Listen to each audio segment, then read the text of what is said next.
Good evening, folks, and a hearty welcome to our drive-in theater. A drive-in movie theater is back in Carbon County despite talk it would have to fold after being unable to purchase a digital projector. The manager here says if they are still unable to purchase a digital projector for next season, one option would be to run this as a classic drive-in, playing older movies still available on 35mm film. Good evening, ladies and gentlemen, and welcome to the Mahoning Drive-In Theater, one of the largest and oldest drive-ins with one of the largest screens left in the United States. We haven't taken paychecks yet because we want to put everything back into the drive-in. Everybody wants to make money. Nobody wants to do it for free. But the idea is to save the drive-in and to keep it going. So all three of us, we worked for free last year, basically. I'm going down 443 and I see the marquee, the big red arrow. Now I thought, first impression was, oh, abandoned drive-in. I should go check that out. It's cool to be a part of this because it's like you're a part of movies in kind of like a different way. You really feel like you're part of this bigger thing. We're here purely out of love of film, purely out of love of this history that the drive-in has. And yeah, there's no other way to say it besides it's a passion project to the extreme. And when you think about the power of nostalgia, there's this ache, as Don Draper in Mad Men described it, an ache to go there again. And so someone who has not, for example, had the original drive-in theater experience might truly ache to have wished they could have. You are about to see scenes from a serious movie that depicts one of the most amazing medical discoveries in the history of the world. Whatever you do, don't laugh. Well, what would you do if your could all of a sudden start to talk and sing? I will never understand women. I'm their mother. Okay, not every performer could say that she's recommended by the AMA. It's just embarrassing. She doesn't want to be just another anonymous organ. I have a that can talk. She has a beautiful voice. Very nice. I feel I'm making a statement with this film, you know what I mean? Oh, I'm sorry. Oh, Dick, I'm so glad I ended up with you. Me too. Me three. Are you ladies ready? Do you serve a box lunch? This is a social document. Chatterbox, the story of a young woman who has a very unusual way of expressing herself. I wonder why they call it Chatterbox. This is the climax! Amen. From Haiti, land of the voodoo, comes the most infamous cult of all. Bela Lugosi as Murder Legendre. I see death. Master of the undead damned. The sinister power behind the white zombie.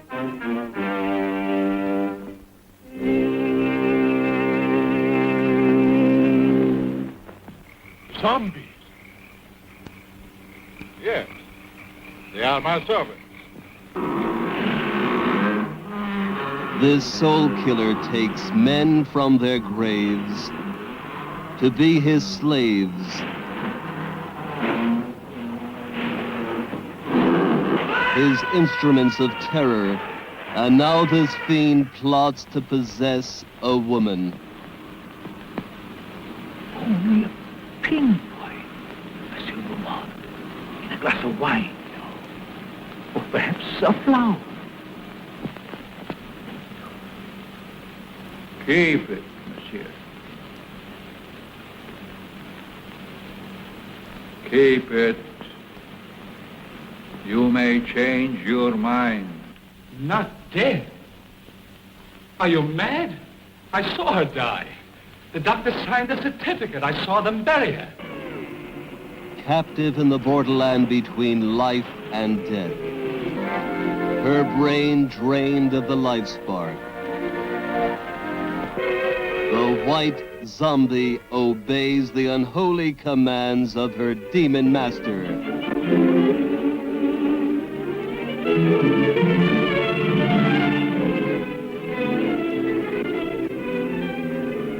As mindless creatures carry out his cursed will, terror explodes in horror and heartquake. Zombie! Allez vite! Allez! Never eyes so evil, never powers so potent, never magic so black. Bela Dracula Lugosi as the master of the White Zombie.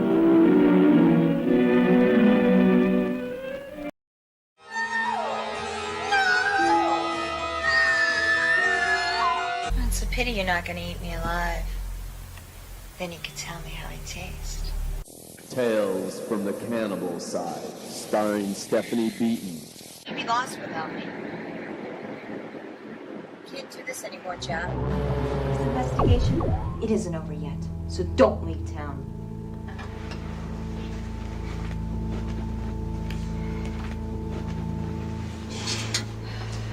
Well, what do you think?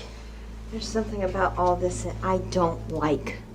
Maybe your bra's on too tight. I think we should rule it an accident and close the case. This black magic angle, it feels really bad to me. Oh, and, watch this sexist shit, or else you're gonna be looking down a harassment charge. You know, I got a bad feeling, too. Just my hemorrhoids. Never mind the bollocks. Here's Horror Mike.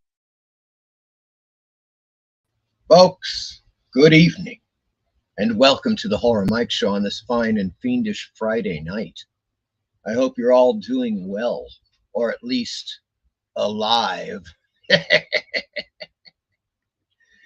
Seriously, a fine Friday to you. Oh my God, I've just lost my life, or I've gained it horrifically. Hold on one second, folks.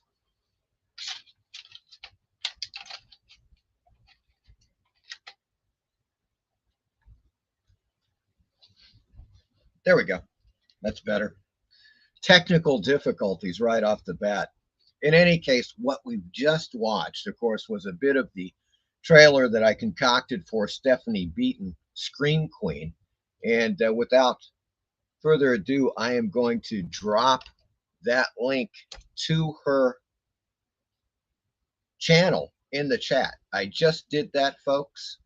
And you'll want to go over there, check out her channel, watch her videos, because there's some great stuff in there.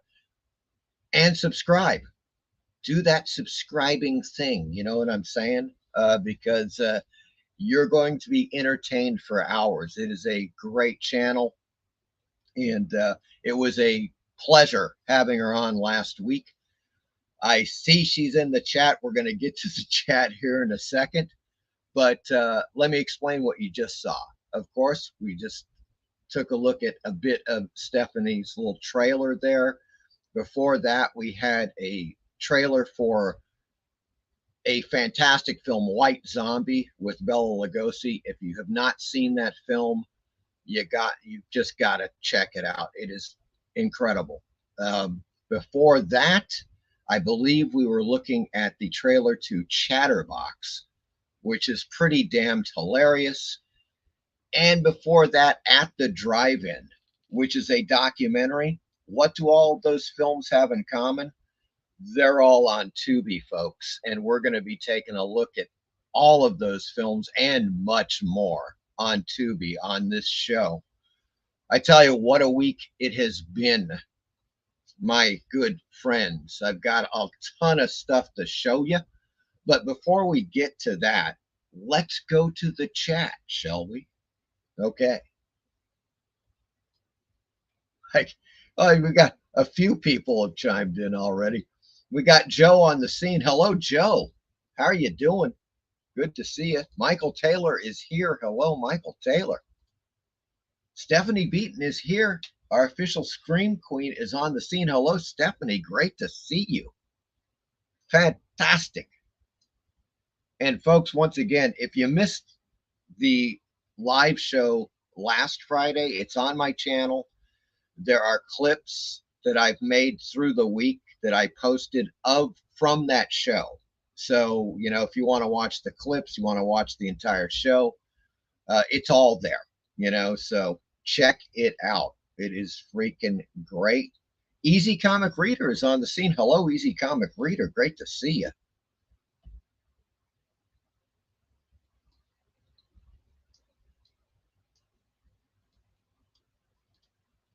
Stephanie says, just shared the link in my Discord. Oh, thank you, Stephanie. I appreciate it. That's fantastic. Thank you very kindly indeed. Easy Comic Reader says, hello, Queen Stephanie. Werewolf by Lunchtime says, Aroo! How is everyone? All good, I hope.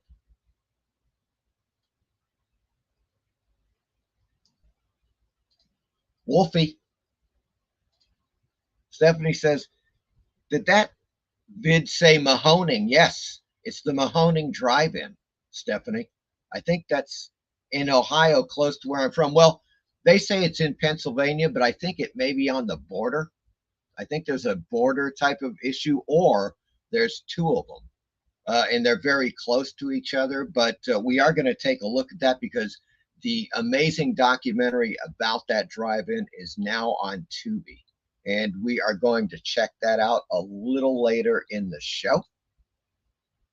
Eric Boyd is here. Hello, Eric. How you doing? Hail, Horror Mike. Good God, man. Great to see you. Great to see you, too, as well. Shout out to the chat. Stephanie says, Taylor had a shop on Santa Monica Boulevard called Something Trash. Rip, are you talking about Rip Taylor, Stephanie? That guy, I swear to God, he's one of the funniest dudes. He's one of those guys in comedy, especially in those 70s, 80s comedy shows and films that always lands. He is so funny. Rip Taylor is just, I don't know how to really explain the guy. You know, I mean, he's one of my favorite flaming queens. I think that's what I got to say. It's the only thing I can really tell you because he knows it and he uses it. He pushes it to such an extent that it's absolutely fantastic. I just love that guy. And he is great in Chatterbox. That is another film. It is fantastic. It's hilarious. You guys have got to check it out. It is now on Tubi. Highly recommended. It is one of the most outrageous films on Tubi right now. It may be the most outrageous film on Tubi. And I'll explain that in a little bit. Werewolf. Ow! Joe says. Rip Taylor, indeed. The great Rip Taylor. I love that dude, man. He's hilarious.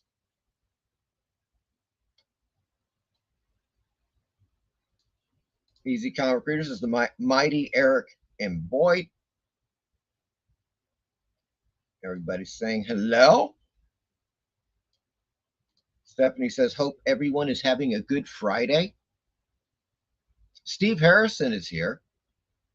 Hello, Steve. How you doing? Steve says, looking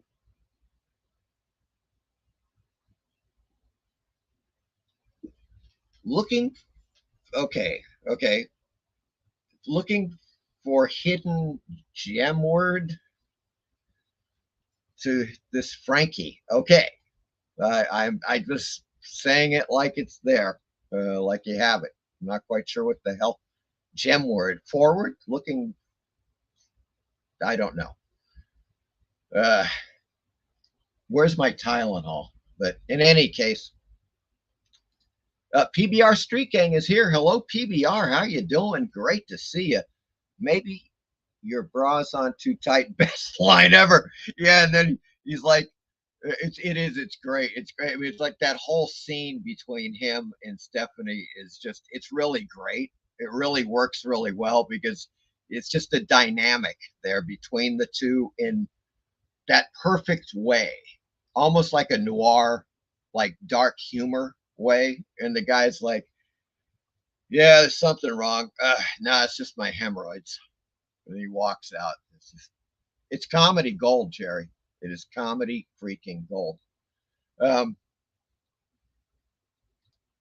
take a look.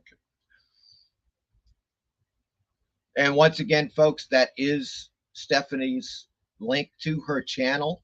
If you haven't already, go on over there, subscribe and check out some of her great videos. You are going to dig the heck out of it. Steve says, damned keyboard, looking forward to the Frankie gem. Yes, this is something I could almost guarantee nobody here has seen before. Okay, I'd never seen it. I've never heard of it. It's from the early 1960s. It's British, and it's a Frankenstein movie. Okay, so I just there's a little bit of a hint for you.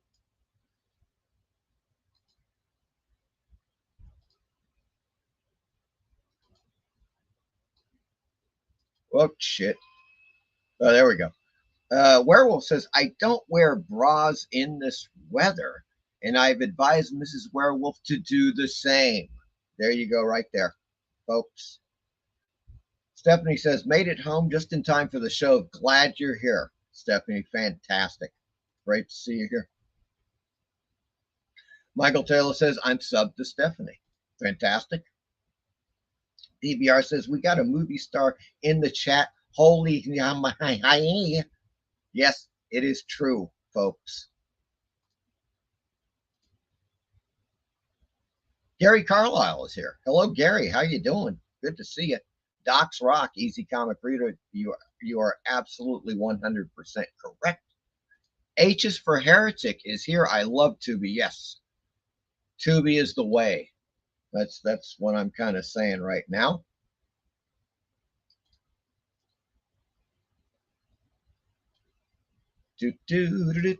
Oh, here we go.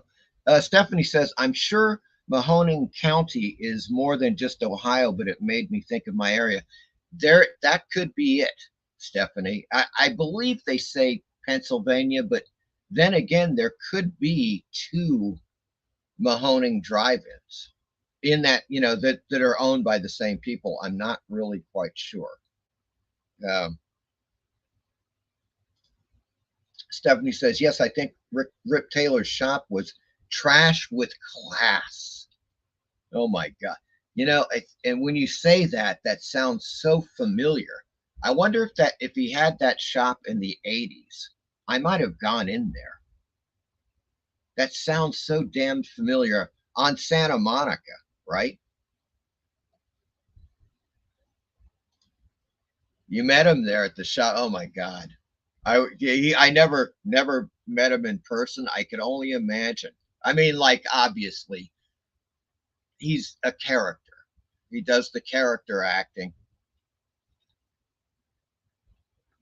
But, I always, he just has that personality that he's just naturally hilarious. I mean, and his comic timing, I just love his comedic timing. It is one of the best. I consider him, in that period of time, 70s and 80s in particular, probably even into the 90s, I guess. Just one of those. It's like, I don't know what you want to call it. Like, he did a lot of cameos in movies and TV shows, and then he did a lot of bit parts. And in Chatterbox, it's kind of a bit part or a secondary role. I mean, he's supporting cast, in it, and he's in several scenes. He's more than just much more than a cameo. Definitely, he is a character in the film. And if you haven't seen it, man, Chatterbox, he's so damned funny. Of course, he is the owner of this beauty salon for women, and it's great stuff. Eric says, don't forget to motorboat that like button the same way you would Elvira's tatas. Oh my God. Yeah. Oh, Apex Comics is on the scene. Hello, Apex. How you doing? Good to see you. And folks, I'm going to be on Apex's show, Apex Comics. I want to say Saturday, November the 25th. Yes, I am correct.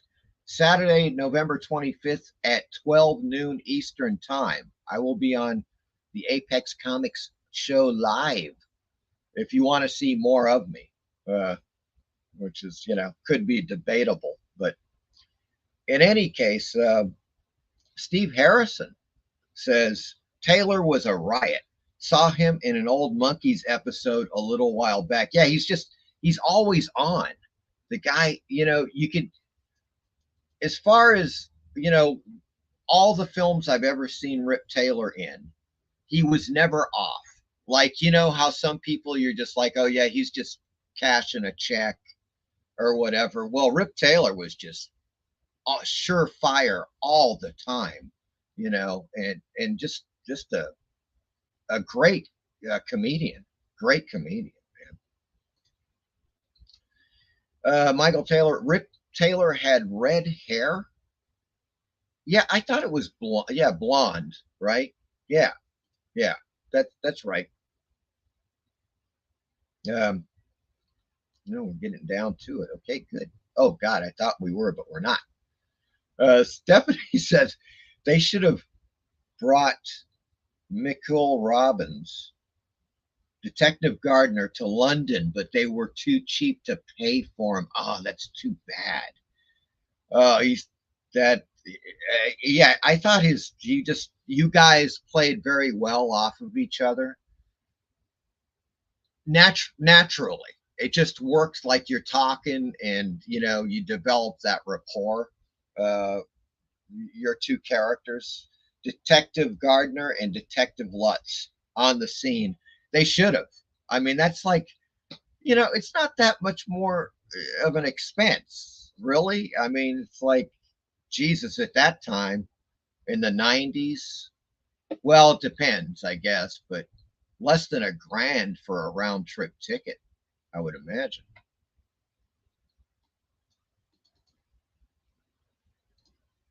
Gabriella Toloy is here. Yes, Steph, love the interview you did with her. Oh, great. Excellent. Good to see you, Gabriella. Michael Taylor says, Mike Comedy Gold, referring to Seinfeld. Yes, that's Comedy Gold, Jerry. I just, of course, love it. Eric says, while Horror Mike is slogging through the chat, you can check out and buy his First Man on Mars Blu-ray via eBay here. Thank you, Eric. I appreciate that plug, putting it out there. Thank you. PBR Street Gang is getting a load of waving and stuff from Stephanie. PBR has subbed to Stephanie's channel. That's awesome. I recommend everyone go over there and do the same. Apex says Apex Comics collector box, limited to 10 boxes, 6 different Apex books, glow-in-the-dark shirt, prints, 2 sketches, $100. There you go, folks. From Apex Comics directly. Official Scream Queen Stephanie Beaton says, Horror Mike, I did see your email today, but was incredibly insane busy at work. Don't think I was ignoring you. Yeah, okay. Right. I know you were ignoring me, Stephanie. Good Lord. Now, I mean, good God. Yeah, it's, I mean, Stephanie, as you do as well as probably everybody, I'll get emails that I don't answer for days. I think everybody, it just happens, especially now. There's like a lot of stuff going on. And yeah, so, that's kind of the way that is. I completely understand, obviously. Eric says you can also get First Man on Mars Blu-ray on Horror Mike's website. That is horroranthologymovies.com, folks. Thank you once again, Eric. He did. I was there in the 90s. Okay, well, there you go. It was long lasting then. It must have at least been open for a few decades. And I bet, I just have this feeling, Stephanie, that I went into that store. I mean, he wasn't there. Look, if he was there, I would have remembered that. There's no doubt about it. But Of course, we'd always go to Santa Monica Boulevard. We go to, Sunset Boulevard. Always went to Carney's, the train with the incredible chili burgers. Oh my God, Carney's. I tell you, folks, if you ever go to Hollywood, I'm assuming it's still there. There was this place on Sunset Boulevard near the Tower Records, which is no longer there, sadly. But there's this place called Carney's, which is a train. It's a one train car. They converted into a restaurant, which is it's a burger joint, and they have the greatest chili burgers I've ever freaking had in my life. There was just a lot of it was, I don't even know what to say. It's like especially between I think Sunset and Santa Monica. Hollywood Boulevard had some great cinemas, as we've talked about. I think we were talking about on the show with Stephanie last week. The Egyptian Theater, which was for many, many years, decades, just a premier movie theater, one of the greatest. Obviously, the Man's Chinese there. There's several others that are amazing, not to mention, of course, the nightclubs and everything. Absolutely fantastic. Werewolf by Lunchtime comes in with a super chat. Thank you, Werewolf, because $5 is better than $0, even if they are Aussie dollars. Lol. Thank you, Werewolf. I appreciate that super chat, my good man. Thank you very much. Stephanie says he is full blown over the top, but nice guy. Yeah, there we go. So he's kind of like that in person. That would just be. He's the kind of guy that you would love to hang out at a party with. You know what I'm saying? Like, he's at the party. There you go. I can only imagine. Oh my God. That would have been like freaking hilarious. Eric says, very nice, Werewolf. Indeed. Thank you, Werewolf. That is fantastic. Michael Taylor says, Stephanie gracing us with her presence. Glad you're in the chat. I am glad too, Michael Taylor. All hail. All hail. There's a cat thing. Not quite sure what that is, but it's a cat head, I believe. They don't come out, when you're in StreamYard, you don't get the little icons right. They're just kind of weird looking. And sometimes they're just little rectangles. So I'm not quite sure. Stephanie says, thank you, Mike. I said I was going to pop in. I am so glad you did, Stephanie. It's fantastic to see you here in the chat. Werewolf says, I like to help fund the fun, Eric. That's funding the fun. I like the ring of that, Werewolf. And there we go. It's a pumpkin massacre right there, folks, from Stephanie, which is fantastic. Eric says, that's awesome, Werewolf. Steve says, has anyone seen the Tiny Tim horror movie? There is a Tiny Tim horror movie. I swear to God, it was also on Tubi for a while. I don't know if it's still on there. Gabriella Toloy says, hey, Steph, all good. Hope you're well. Apex says, official screen thing, Stephanie Beaton. I'm glad you're here. Thank you, Apex. Eric says, nice. I hope to catch you on the Apex channel, Horror Mike. That is, once again, folks, Saturday, November 25th. And that is I believe that's the Apex Rex and Hex show, if I'm not mistaken, with Apex, Rex, and Hex. Hex Allen, on there, who is another comic book artist.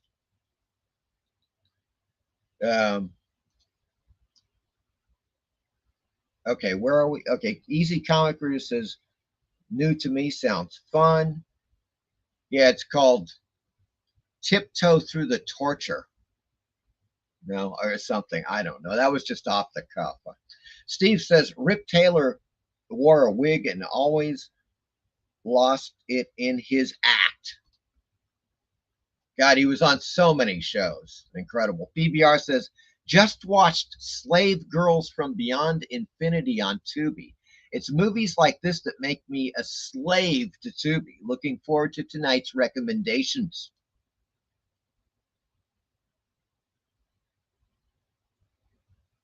Okay. Stephanie says, Michael and I stayed friends after W9. And right. Gotcha. God, okay. That is your co-star on the Witchcraft. You stayed friends after Witchcraft 9, and he did most of my headshots as he is a photographer. Oh, I see. That's fantastic. Do you talk to him ever now, Stephanie?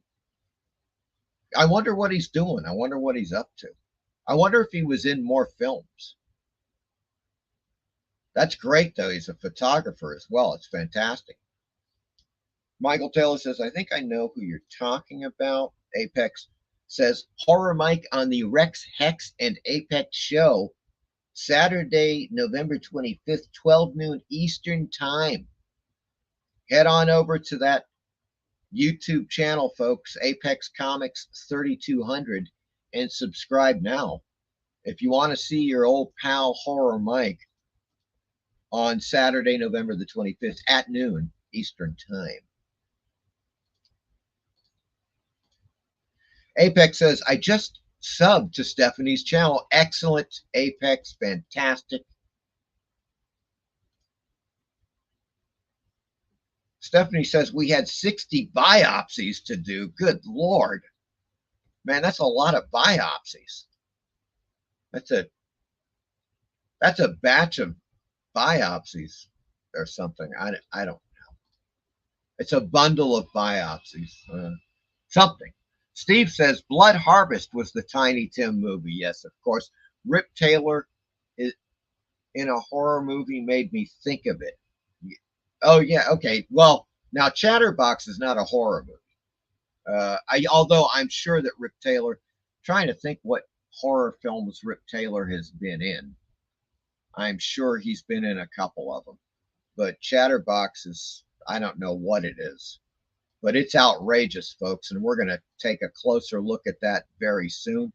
PBR says, I got mystery box from the Halloween contest. You got it. You got the mystery box. It's the most awesome, and I got your movie too. Winner chicken dinner. Yes. PBR got the stuff from Captain Strangelife.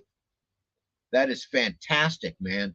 Glad to hear you got it, and I hope you enjoy it. I hope you enjoy the movie.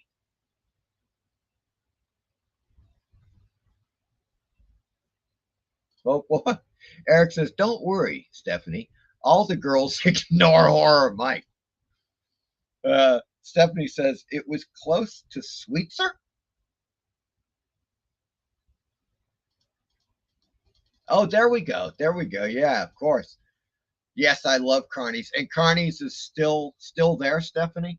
That place is, folks, Carney's. I don't even know what to tell you, but Carney's. Chili burgers extraordinaire. I mean, whoa.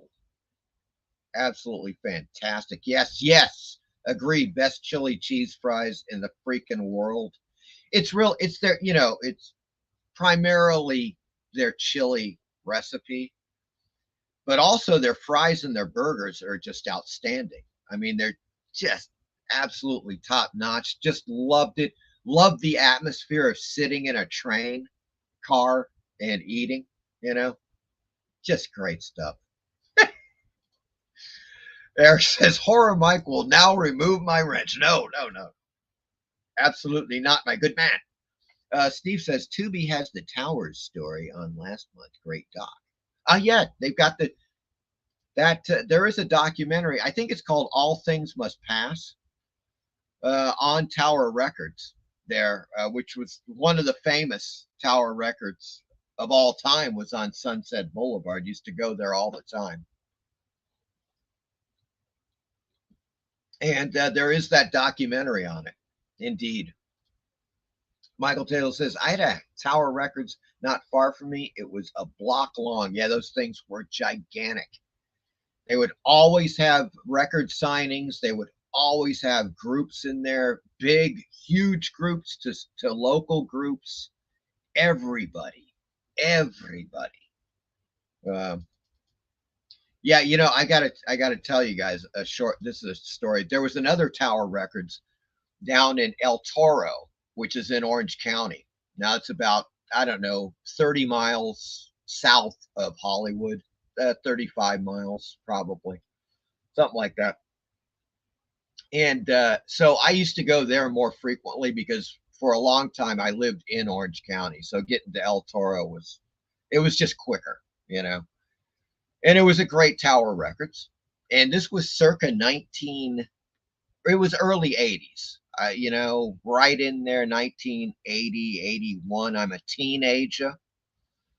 I go into the Tower Records and I see this album, and it's an EP by a group called Wall of Voodoo. I don't know if you guys are familiar with Wall of Voodoo. Yes, probably people are familiar with Mexican Radio, which was the one big national hit they had. But the EP is the best thing they ever did, and it is incredible. Wall of Voodoo. In any case, I looked at the album cover, and I was like, I didn't know what they were. I was like, what is this?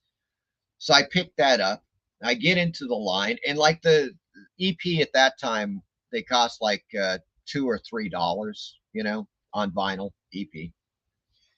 And then I see these, record protectors. You could buy like 10 for $2 or something, or $3. So I bought a pack of those at the last minute. I was just like, oh shit, I need those while I was standing in line.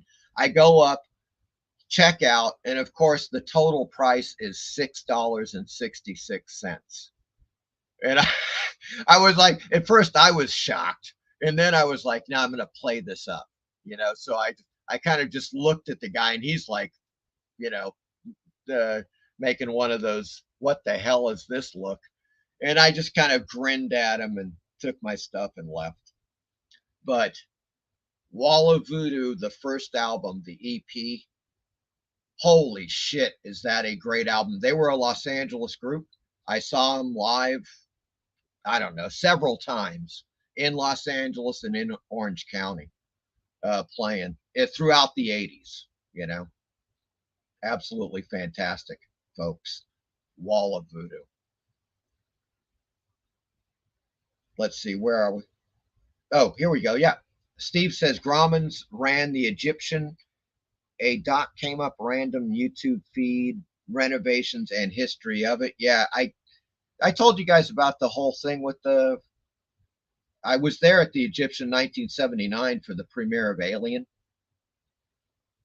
And this nut burned down they had the props, like the space jockey prop and everything. We went the first day. The next day, this crazed man went into the Egyptian and literally with a flamethrower torched the freaking props to the film Alien.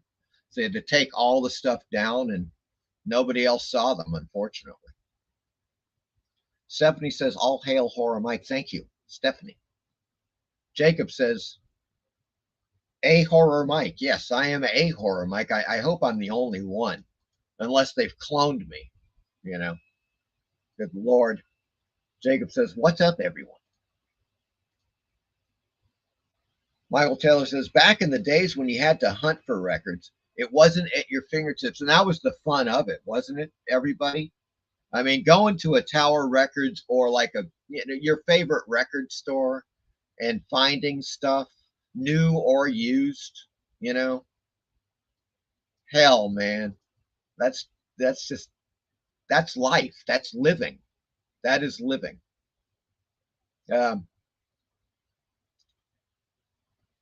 Everybody's saying their hellos. Stephanie says, share Apex's link.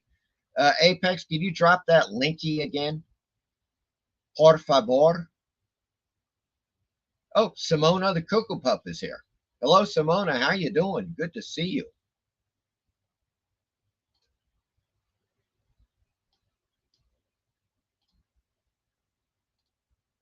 Apex tiptoe through the torture. Tiptoe through the torture with Tiny Tim 1969. And there we go, folks. There is Apex Comics channel right there. Go over there, check it out, subscribe. I'm going to be on there Saturday, November 25th at noon Eastern Standard Time. Michael Taylor, I think Rick Taylor was on the Gong Show many times. Many times. Michael Taylor. Any relation? Michael Taylor? Rick Taylor? Stephanie says, I have not recently, but we stayed in touch a lot. Then friendships drift apart. Yes. Just subbed to Apex. Woohoo! Apex says, Biopsies of Terror, starring Stephanie B. There we go, right there. Simona says, perfect combo, Apex.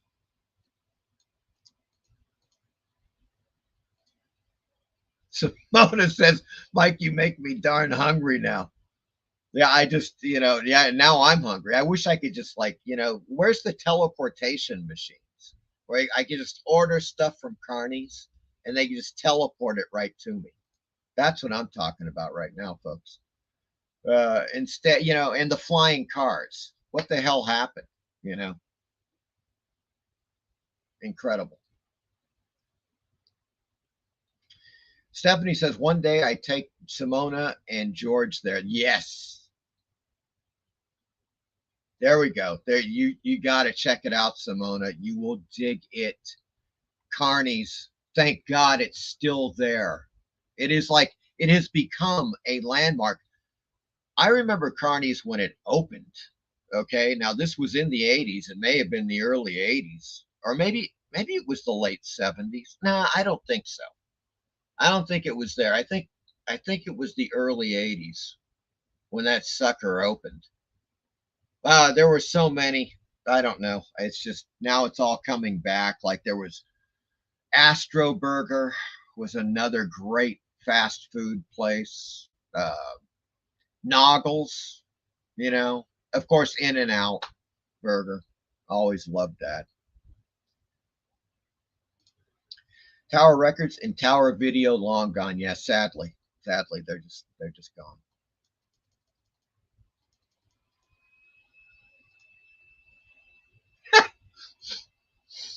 Somebody says you say teenager like you're from Boston. Yeah, that's right. Well, it's like that. What I don't know what it's a commercial where the kid's like, "Hey, I'm a teenager," and he's like, so I don't know. It stuck with me. You know what I'm saying? The origin of horror, mate. Werewolf says, back when comics were at their most popular in the late 80s, the Virgin Megastore in London has a floor dedicated just to comics. Wow. Wow, wow, wow. Easy Comic Reader says, Kmart was my record store. I think Kmart closed down. You can't find CDs to buy anywhere in Perth now, but vinyl is everywhere. What a trip. What comes around goes around. Yep, that's absolutely true. Werewolf says we have Kmart in Perth. Good Lord. Astro Burger is still on Santa Monica. Oh my God. Another one that has survived, and it deserved it because that is one hell of a burger right there. Astro Burger, folks, another one. That place had been around for decades. I have a feeling that Astro Burger may have been there since the 1960s. I mean, it's just one of those places. It's like it is a landmark fast food joint. It's like Tico's Tacos is another place. I think there's only one of those. But that's in Los Angeles. Insane tacos, burritos, enchiladas, the whole deal. Yeah, why do I keep talking about food? I'm getting damned hungry now. The Werewolf says we also have Woolworths. Oh my God, they have ostrich burgers there. Well, they didn't at the when I was there back in the 80s, but that doesn't surprise me. Kmart is where I bought my underwear. I miss Kmart's. Yeah, we had, as a matter of fact, Kmart was where I used to buy. When I was, I mean, I'm talking young teenager here in the 70s, late 70s. We used to go into Kmart to buy our film. You Super 8 film to shoot our Super 8 movies. You could buy the little 50-foot rolls, and then you could take it back to Kmart and they would process it. Absolutely fantastic. Michael Taylor says, Werewolf, yeah, vinyl has made a comeback. I think also on Melrose and Gower by Paramount. Wow. And there was there was one like in the City of Industry. I mean, the Astro Burgers were kind of, around Los Angeles in various parts, like kind of in the outskirts. There may have been one in Whittier, Werewolf says, I must have bought 100 vinyl records in the last year, Michael. Sonic Youth arrived this week. Whoa. Wow. That is fantastic. PBR says, we got one Kmart left in Dallas. That and a TG&Y.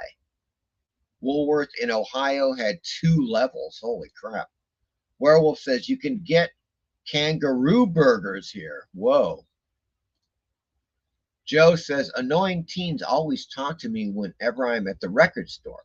They don't realize that I'm looking for obscure titles. They don't know what it's like.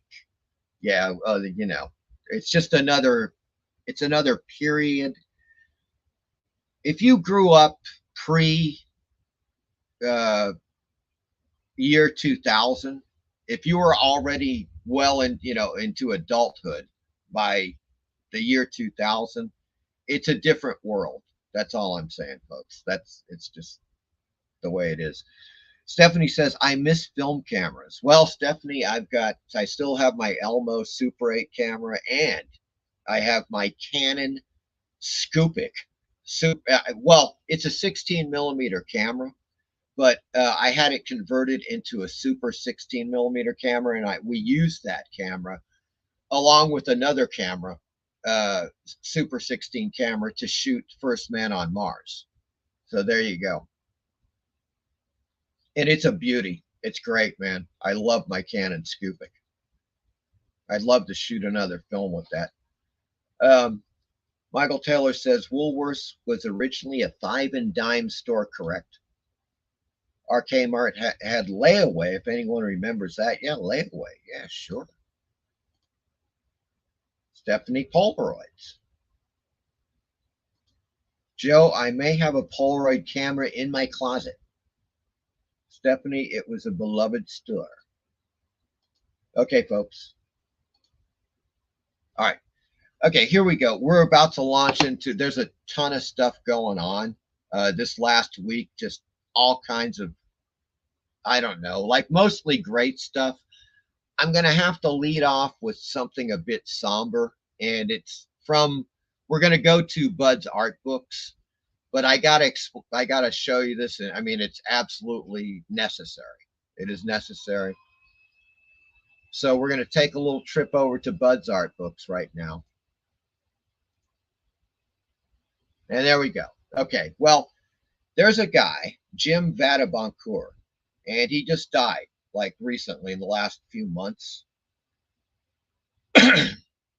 A lot of people may not recognize the name, but this guy was one of the great authorities on, in particular, the entire golden age comic book period going right into the 1960s.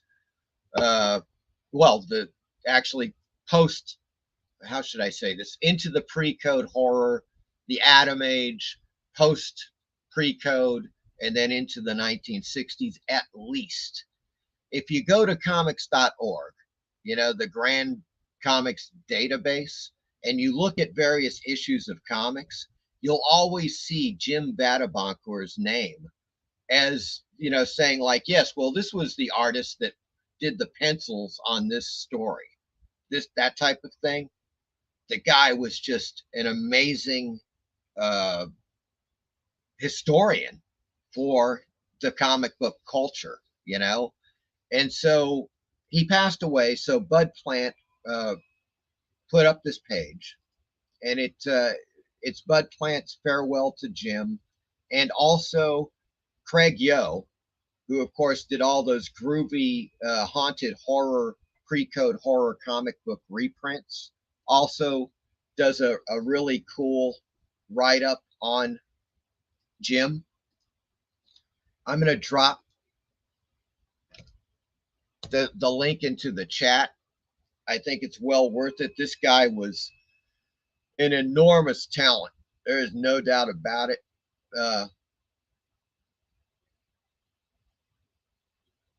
There's Jim there. He lived in France for many years, I think up until his death.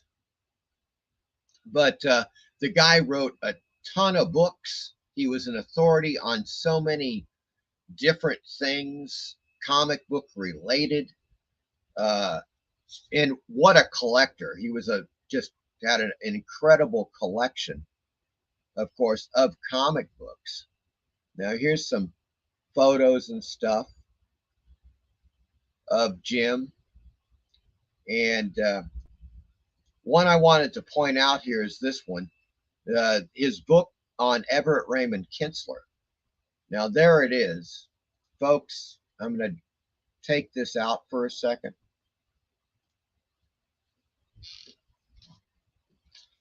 Because here's the book, Everett Raymond Kinsler. I bought it shortly before I went to interview Everett Raymond Kinsler for my documentary, Haunted Thrills.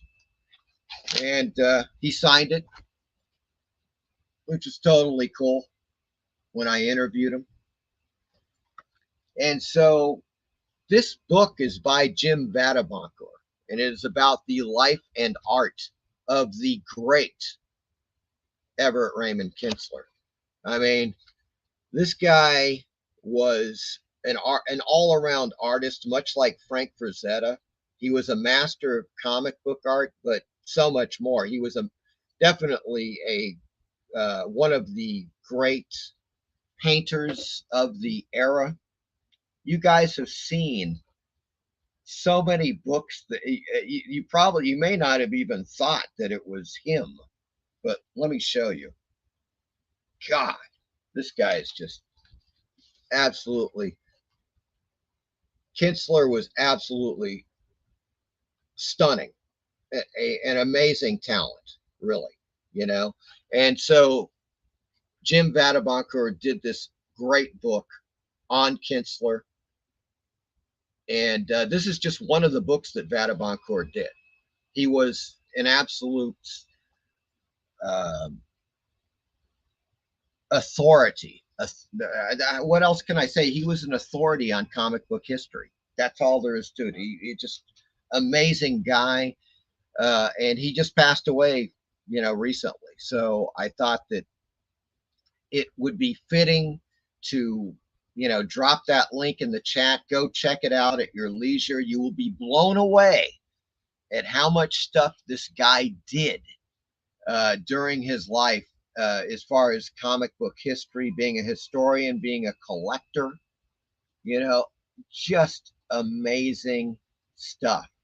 You know, I mean, Bernie writes an interview that he did for an early fanzine. I mean, all kinds of stuff like that. But that's, you know, I mean, good Lord, it's just incredible. So I am saying, everybody, if you got a glass of something, lift your glass. Toast to Jim Vadaboncour, the great, the one and only.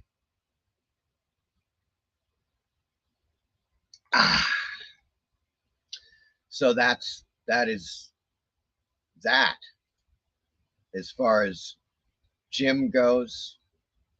Just an amazing individual. And let's see here. There's that. We got that. Okay. Yeah. Also, too, I want to point out something to you guys. Let's see. You may not be aware of this, but Retro Go has done it again. Now they have a site-wide 50% off sale, and it's crazy, folks. Let me just, there we go. Much better. Check this out. Now, you guys know, and I'm about to show you this. I'm about to unveil for the first time the EERIE poster print that I got from Retro Go. Okay, but before we do that, I want to show you some stuff. Okay, these are the new ones that they have recently gotten. Now, these are pretty big. They're 19 by 27 inches. They're double-sided posters. This one's already sold out, the cover to Creepy #1. But for example, if you go to, let's go to EERIE #2, fantastic Frank Frazetta cover. Of course, the Sorcerer. You got the front, which is great. And then you have the back, which is one of the advertisements you would find inside of EERIE magazine. Okay, so that's how these things work. Now, all of these large prints are $30. Guess what? They're now $15. All of these prints have just been cut in half, folks. That's incredible. Let me show you what you're going to get. This is the one I got. This one, it's the Richard Corbin EERIE #77. Okay. Of course, you have San Julian covers. Absolutely gorgeous. Creepy #42 cover with art by San Julian. And of course, the back, those great Captain Company masks. There's the original Uncle Creepy and Cousin EERIE latex mask you could get. And of course, the movie mask below that. Absolutely fantastic. Okay. Without further ado, folks, I'm going to show you, and you can judge for yourself because I just got this. Here we go. All right. It's rather large, so I'm going to have to be careful about showing it. There we go. All right. I can only show so much of it, but yeah. There we go. Okay. This is the print that I got. It is beautiful. I mean, I know it's hard to tell, hard to see all of the detail in there, but it is absolutely fantastic. And of course, on the flip side, you've got, of course, near and dear to my heart, the new collection of Shock movies, the Super 8 and Regular 8 movies that you used to buy. You could buy a lot of these in Kmart. We were just talking about that. Curse of the Demon, of course, the Deadly Mantis, the Blob, naturally. So what I did temporarily, it's been stored in a giant poly bag. I had to buy like oversized poly bags, like a comic book bag, but giant, you know? So I bought one to put it in and it, flatten it out because you receive these rolled, right? They're rolled up. So you got to flatten them out. And so what I did is I just bought a top loader, giant top loader. And it was actually pretty reasonable. It was $7.50 for a 22 by 28 top loader. I haven't gotten it yet, so I'm not going to tell you who I bought it from until I get it and it's good, because I have never used this company before. But if it is good, I'm going to share the joy with you guys and tell you which company this is. It's not BCW. It is a company that I have not dealt with before, but yeah. So in any case, I got the poster. You've just seen it. It's really great. I'm going to drop this link in the chat. I have no connection with Retro A Go Go. I don't make a dime off of this. They don't have an affiliate program or anything like that. But almost everything at Retro A Go Go right now is 50% off. I mean, that's pretty damned cheap, folks. I mean, I don't know what to say. I got mine when they had the 31% off sale. So mine cost me 20 bucks. They're now $15 for those prints. That is completely insane. All right. And they're fantastic. Let me put that up again.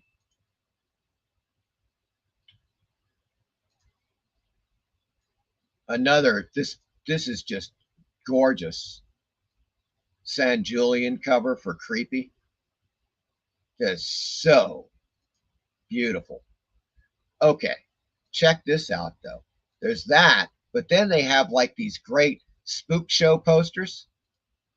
A lot of these have been sold out, but they took original spook show posters. They've made reprints of them, as you can see. Love these vintage spook show posters. They are fantastic. Alibaba's spiritualistic seance and spook show. On the stage, Bela Lugosi, Boris Karloff. There's one. There's another one that's just fantastic. Unfortunately, that is also no longer in existence. They also have these great pinup posters. Wonderful stuff.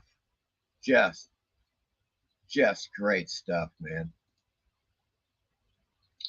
But there's another spook show poster that is really quite something. Let me go.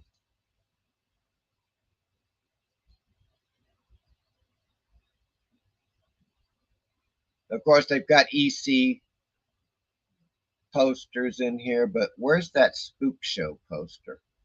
Shit, man. Maybe it's on page 3. Well, I don't know. It's kind of getting through. Here we go. Here we go. Yeah, almost. Damn, what the hell happened?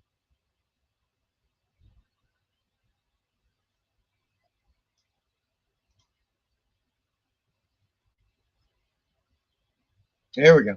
I hope. Here we go. Check this out. Monster Show.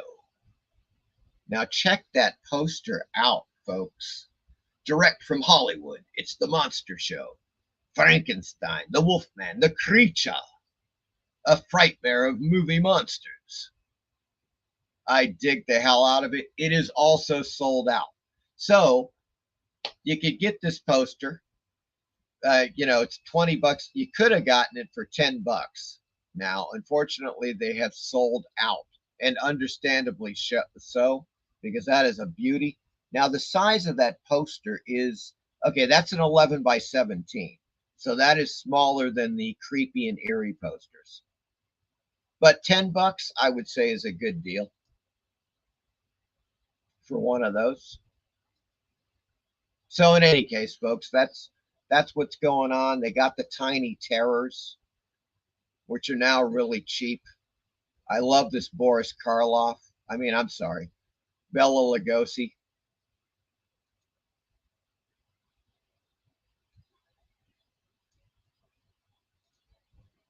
Now, instead of 18 bucks, it's now $9. That's extremely reasonable. They also have it in black and white as well. They also have Little Frankie in black and white. So those are Tiny Terrors. They got Wolfie as well. The Grim Reaper. He's pretty cute. Okay. Get the hell. Okay, that's really annoying. There we go. So yeah, for instance, this one was 20 bucks. Now it's 10 bucks. Little tiny terrors, folks, and a bunch of other stuff. You know, um, you just got to check it out for yourself, and maybe you'll pick up a good deal. I am going to drop that link in the chat. There we go. Now that's weird. Once again, did the same damn thing. So that's Retro A Go-Go. 50% off almost everything in the store. So I just wanted to point that out to you.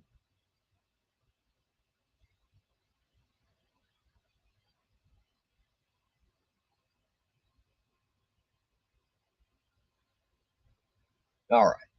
Yeah, there we go. Okay, folks. Well, this is something that I don't think any of you have seen before. I'm only going to show like a minute of it. It's a rather unusual Frankenstein film from 1963 from the Delta Science Fiction Group in the UK.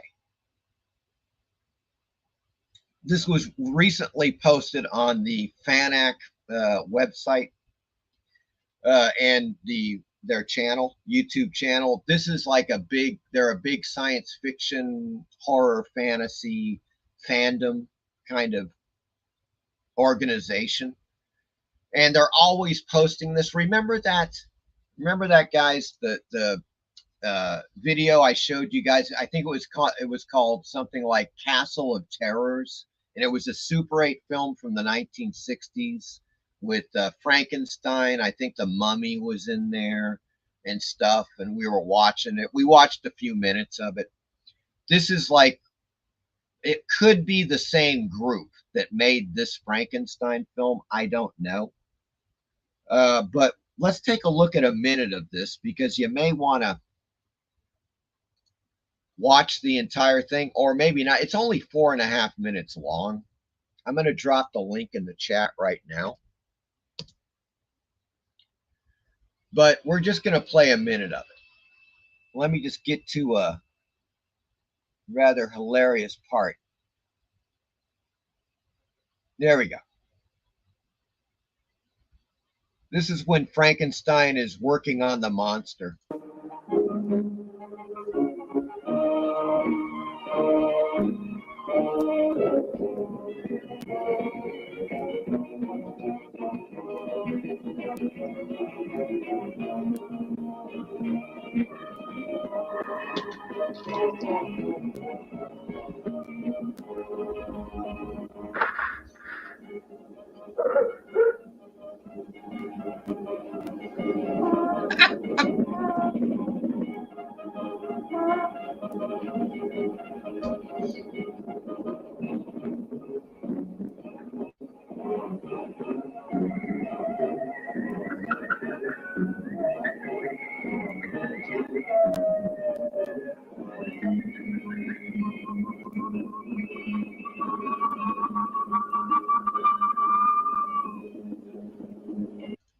Okay, folks. That's just a little taste of it. I wanted to show you, so you see it's kind of like a, once again, a fan-made horror comedy kind of thing. Shot on Super 8 film, the great Super 8. Yes, that's what I'm talking. Or it was either Super 8 or regular 8, one of the two. But it's a little Frankenstein feature that just popped up on FANAC on their channel. And I thought I'd show a bit of it to you there, Let's get back to the chat, because I know a few people have chimed in. Oh, my God. Holy Toledo. Oh, there we go. Steve says, "Rip Jim, it's like a library being closed when we lose guys like Jim."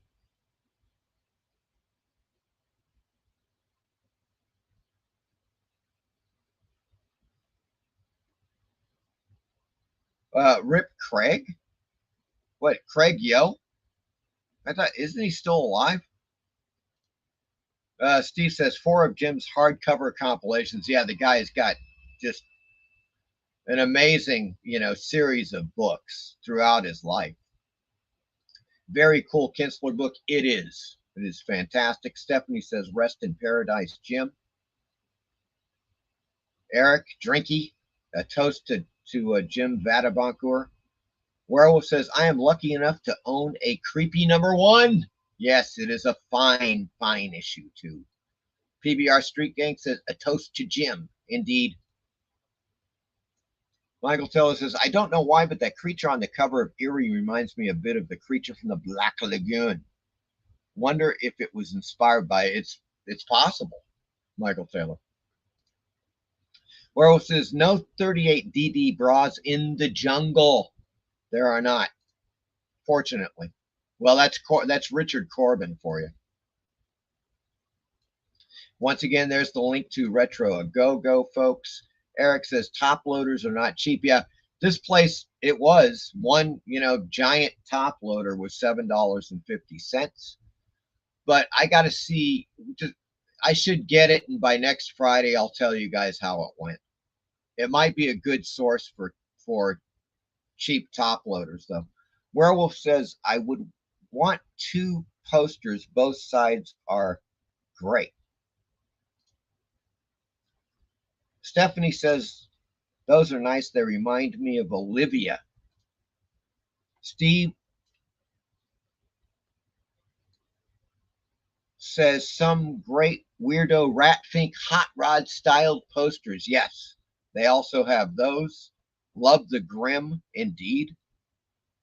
That is that's the link to the main page of Retro A Go-Go, which for some reason I put in twice. Werewolf says, "I'm tempted by the shock suspense cover, but my wife probably wouldn't want it hanging in our house." That is true. Would she prefer a blanket? Check this out. I got to show you this. Yeah, here we go.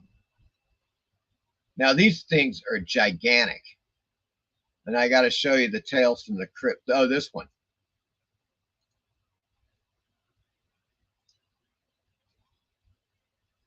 There we go. Now, that's a giant. That's a 77-inch by 50-inch plush throw blanket. Normally $45. They're now $22.50, 50% off. But can you imagine? Here's your blanket right here. It's like the guy holding the severed head of his wife after he's chopped her head off. Now that's something you can cuddle up with, folks. Right there.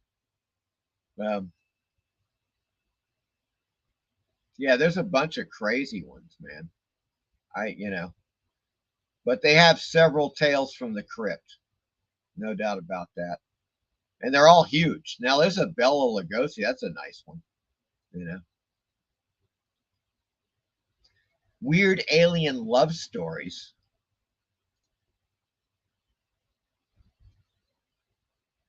There we go. I'll probably get demonetized for that one. Obviously, it's Betty Page getting spanked by an alien. There, a female alien, while hubby walks in. That's crazy, man. That's crazy. So, or if you'd like, you can always get Sugarland You Belong plush throw blanket with the little kitty. You belong in my song. There you go. Right there.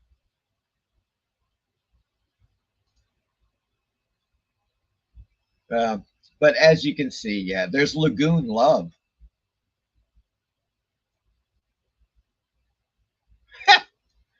That's pretty good. Rather hilarious. So there you go, folks. I just thought I'd bring that up.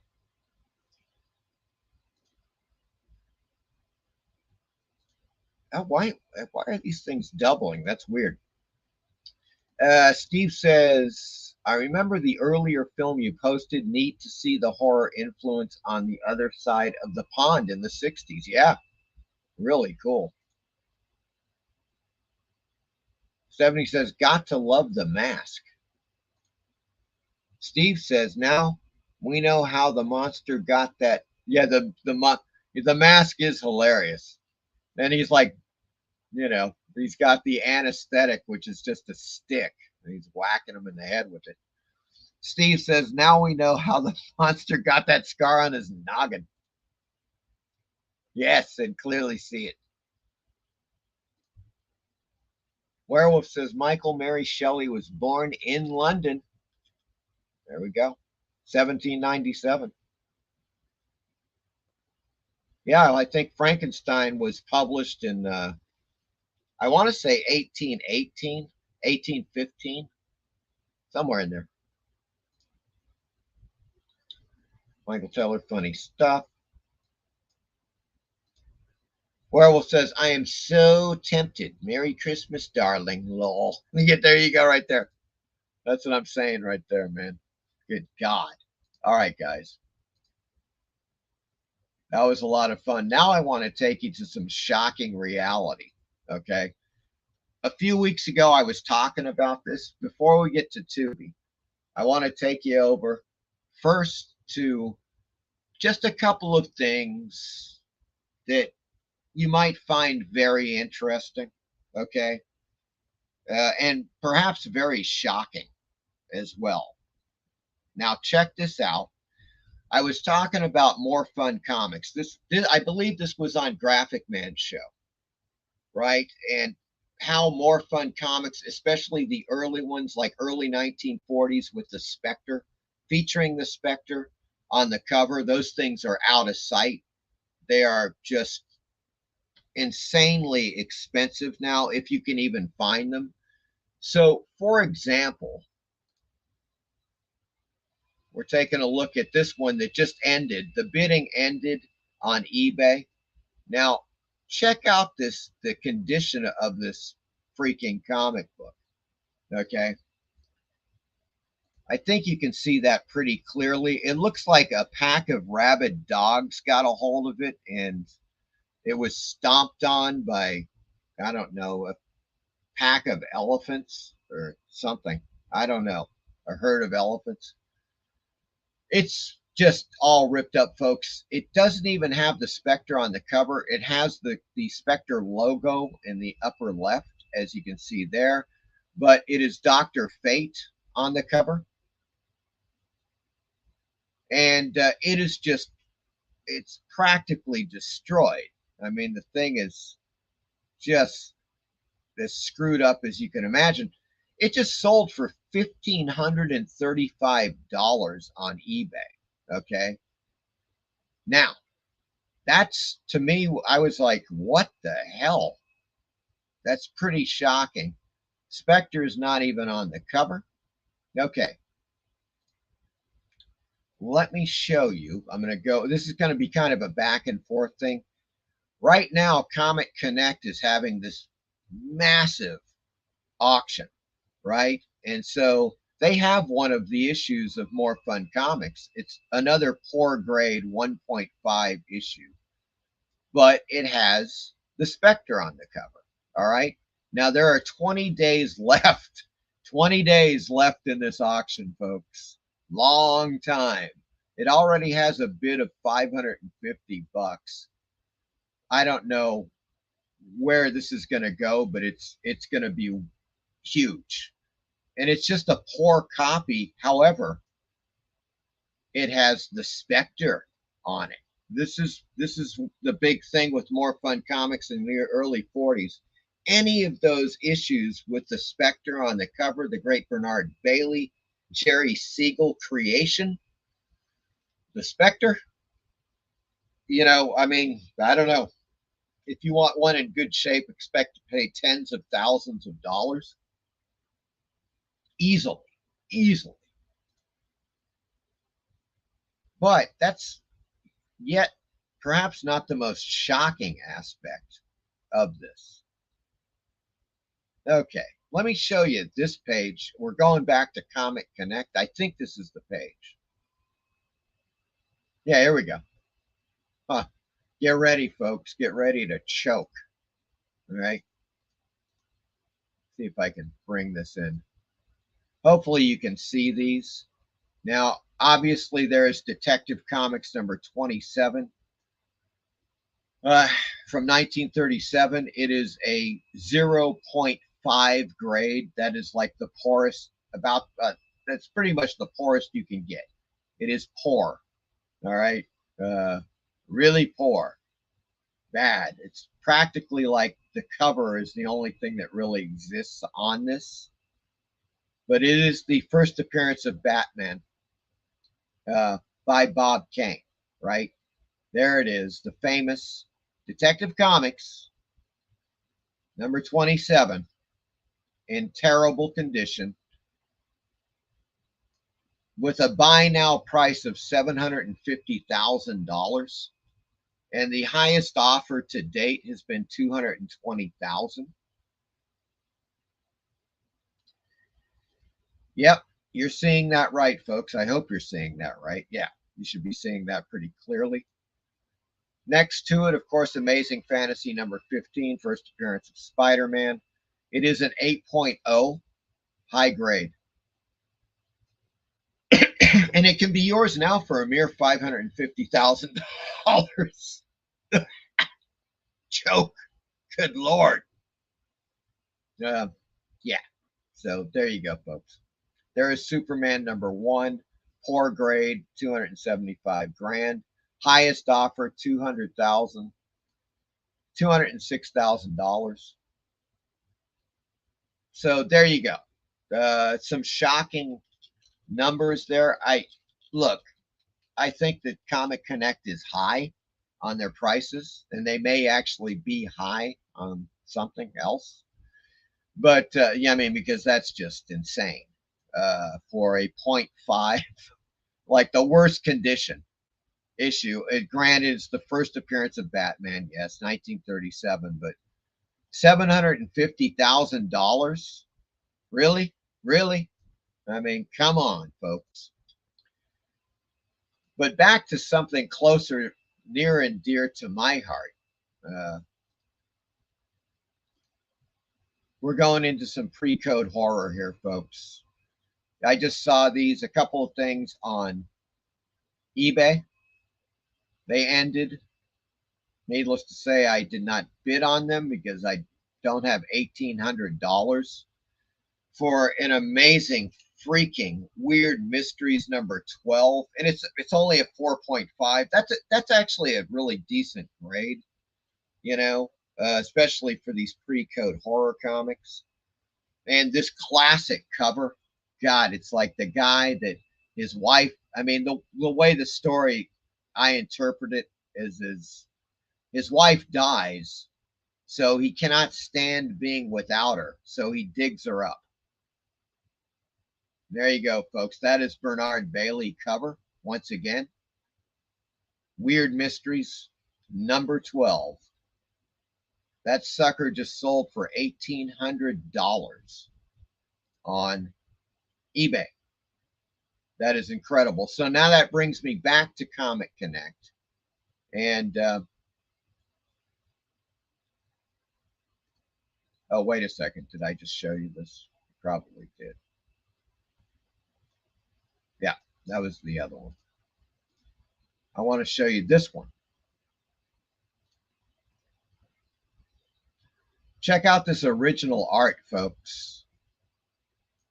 It's amazing. This is part of this auction, this 20-day. Well, this is actually 16 days left on this original art auction.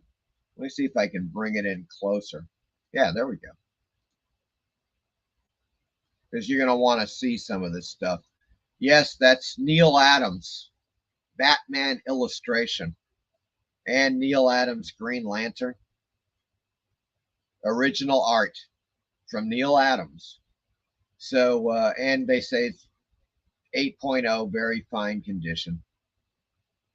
So far, $498 on the Batman and $498 on the Green Lantern. Now, this is with 16 days left. Who knows what those are going to go for at the end? But those are some fine Neil Adams renderings. No doubt about that. Some more Neil Adams. Ra's al Ghul here, and Satana Hellstrom illustration. There's a ton of original art in here, folks. A ton. From all kinds of people. Michael Allred. In here, there's classic artists as well. I'm going to drop the link in the chat. You might be interested in this because it's original art. God, what the hell? There we go. But this is a huge year-end auction that Comic Connect does, you know. And they just got a ton of stuff, ton of artists, really cool stuff. So you might want to check it out. Ross Andrew, Batman, woohoo! Interior page, nice. Only 135 current bid on that one. So there you go. I wanted to point out the Comic Connect auction, which is ongoing. The original art seems to be ending in about 16 days. The comic book art is ending in 20 days, so it's a long ways off, folks. But it's interesting to say the least. Now, this More Fun Comics, I just love the Spectre. He's one of my favorite comic book characters. These things are like almost impossible to obtain. Who knows what's going to happen with this thing, but I think it's going to go through the roof. With 20 days left, I'm sure it will probably end up being more like $5,000 when all is said and done. But that's a beauty. On top of that, with the auction, there's a 15% buyer's premium, which is high. So if, let's say it's $5,000, well, Jesus, you got, you know, it's another, what, $750 you can add on to that. That price, oh yes. But just great. Absolutely fantastic. I dig the hell out of these things. Yeah, that's 1960, let's see, I'm sorry. It's 1941. Yeah, issue number 67. Absolutely beautiful. 1941, folks. That's that's more than 80 years old, this comic book. Holy Toledo. So, in any case, I wanted to bring your attention to that stuff. And that's pretty much it for that for now. I'm going to pull that out. And we're about to go to TUBI, folks. We're about to hit the TUBI scene.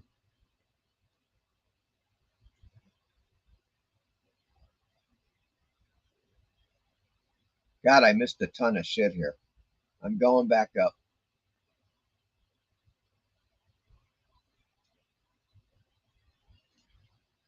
Steve says, I always thought Bram Stoker was German, but he's Irish.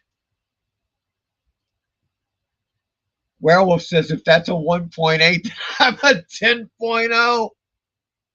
You're right. Yeah, I mean, what the hell? Pack of wild dogs. I'm saying right there, Werewolf.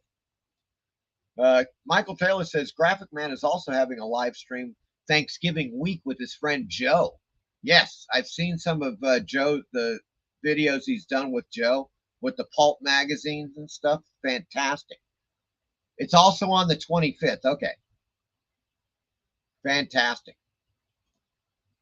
Wow. Man, November 25th is going to be an incredible weekend, folks. Stephanie says, what the hell? I'm in the wrong business. Yeah. The comic book, oh my God, the comic book business is insane. It is insane. Michael Taylor says, these are books that will make you cry. Yes, indeed. And Stephanie says, and your wallet cry. Yep. You got that right. Sounds like some real stories you hear on some of the YouTube channels I watch. Indeed. Oh yeah, that's once again the link to Comic Connect if you want to, I don't know, go and get depressed a little more. I don't know. Eric says, I'm checking out the art on Comic Connect right now. There's some good stuff, the Neil Adams stuff. I mean, obviously, it's Neil Adams, folks. Stephanie says, if I was into comic books, I would be all over it. Yes. Stephanie says, why? Not quite sure.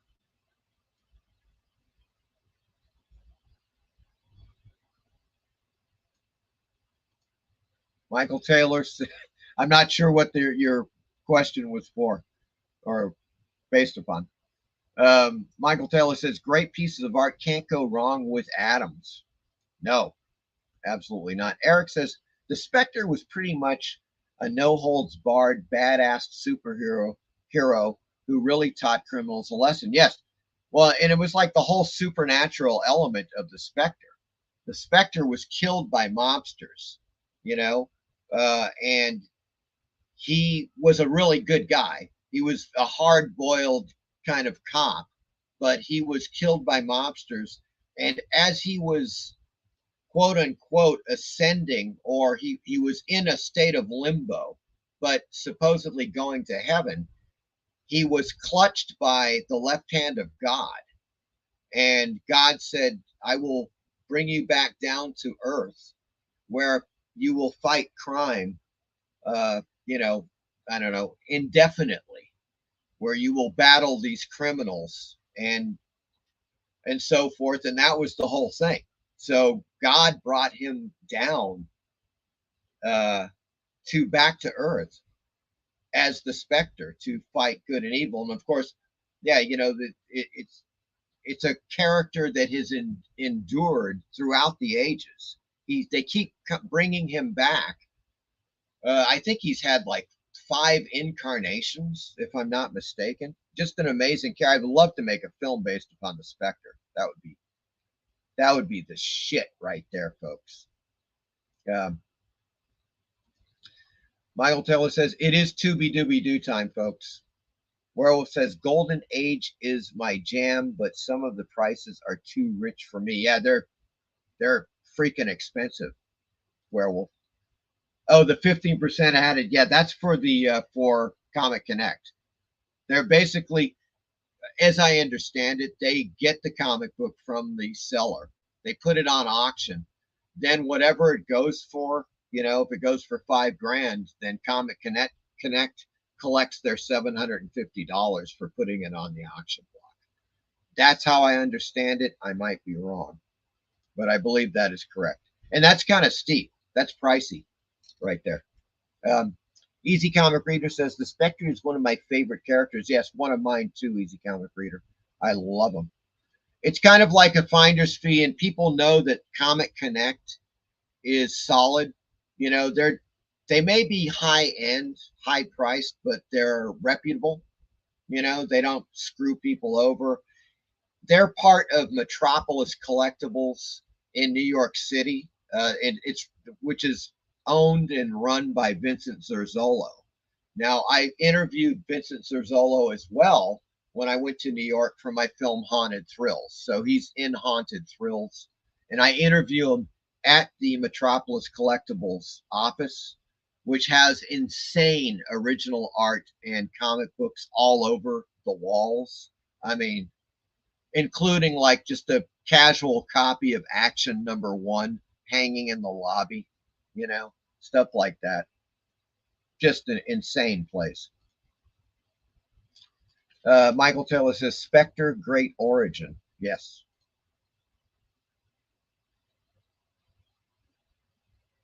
Okay, Werewolf says, I missed the weird cap.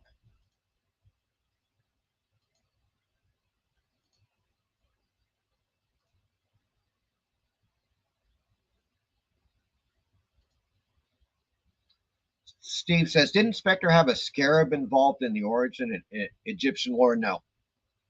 That was not the Spectre. That was another one of those characters though, Steve. Now that I want to say like Dr. Fate or another one of those guys that was involved, you know, the Justice Society. I don't know.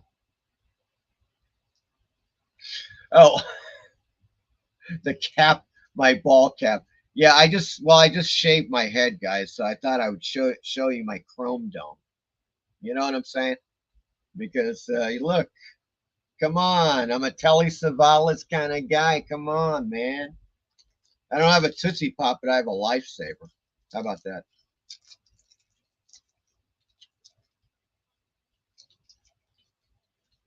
Oh yes, lifesavers are magic.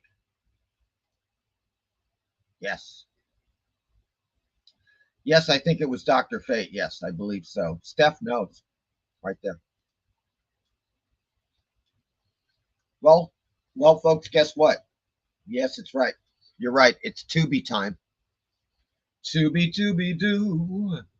It's Tubi timey. Something like that. I don't know. We're heading on over there. As long as Tubi is up. God. They're kind of, whoa, okay. What the hell is going on now?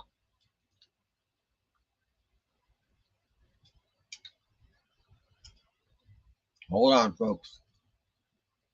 Okay, there's something dreadfully wrong with Tubi right now.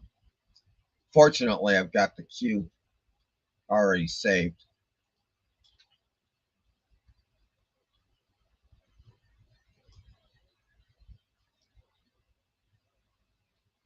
No, let me do that.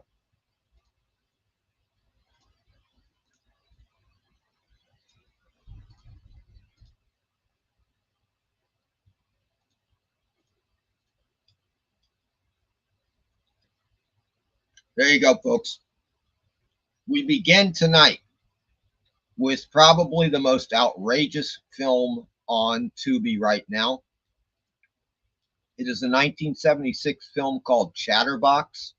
Highly recommended. Rip Taylor is in it, but not just Rip Taylor.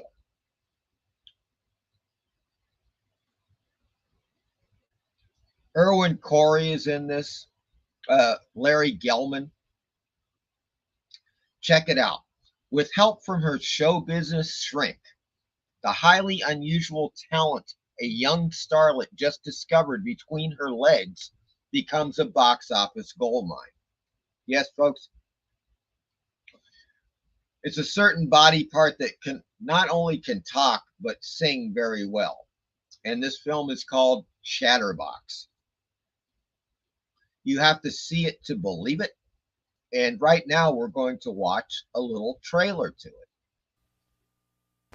You are about to see scenes from a serious movie that depicts one of the most amazing medical discoveries in the history of the world. Whatever you do, don't laugh. Oh, what would you do if your could all of a sudden start to talk and sing? I will never understand women. I'm their mother. Okay, not every performer could say that she's recommended by the AMA. It's just embarrassing. She doesn't want to be just another anonymous organ. I have that can talk. She has a beautiful voice. Very nice. Yeah, Phil, I'm making a statement with this film. You know what I mean? Oh, I'm sorry. Oh, Dick, I'm so glad I ended up with you. Me too. Me 3. Are you ladies ready? Do you serve a box lunch? This is a social document. Chatterbox. the story of a young woman who has a very unusual way of expressing herself. I wonder why they call it chatterbox. This is the climax! Amen.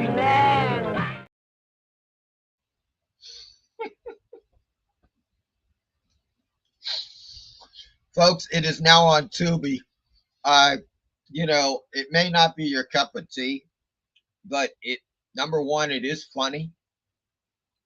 Number two, it's got Rip Taylor and Erwin Corey in it. They're both the hijinks, you know. It's great. Great stuff. It's hilarious. I really like the film.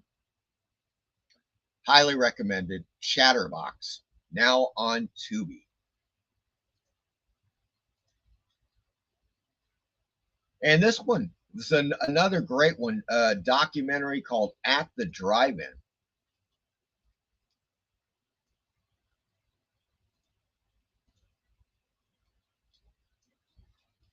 And this is about the Mahoning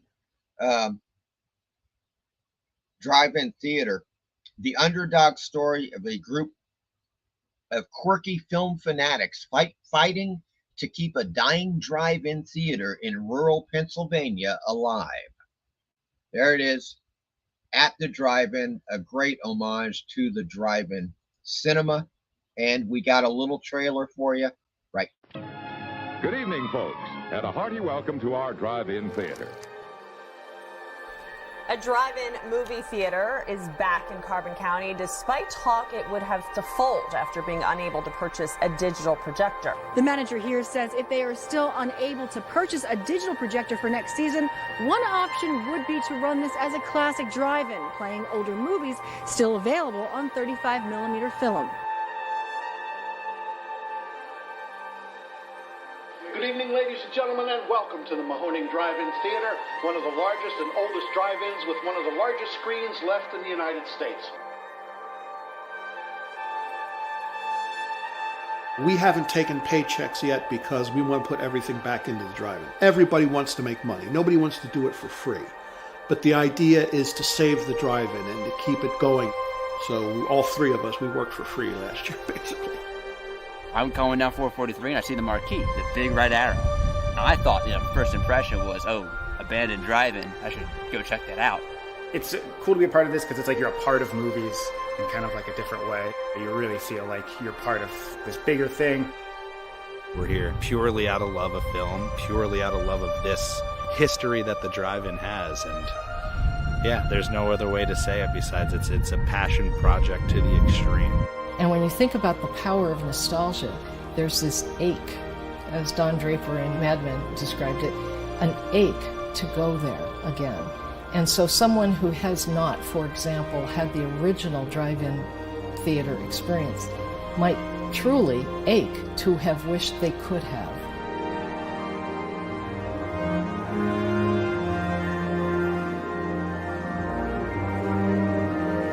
We hope you have a wonderful time. Come back soon. There you go, folks, At the Drive-In. You may have noticed the stats at the end. I was rather shocked I'm assuming they're correct with those stats. There's still about 300 drive-ins in the United States that are operating. That's an incredible number. I thought it had dwindled to like a few dozen or something, but of course, during the pandemic, there were many drive-ins that reopened because of the pandemic, and maybe I would imagine some of those have not shut down, but this was pre-pandemic anyways, and they're saying that there were 300 operating still in the U.S., which is a great number. Of course, nothing like the 4,000 plus that used to be operating in the 50s, 60s, and 70s, but still not a bad number, 300.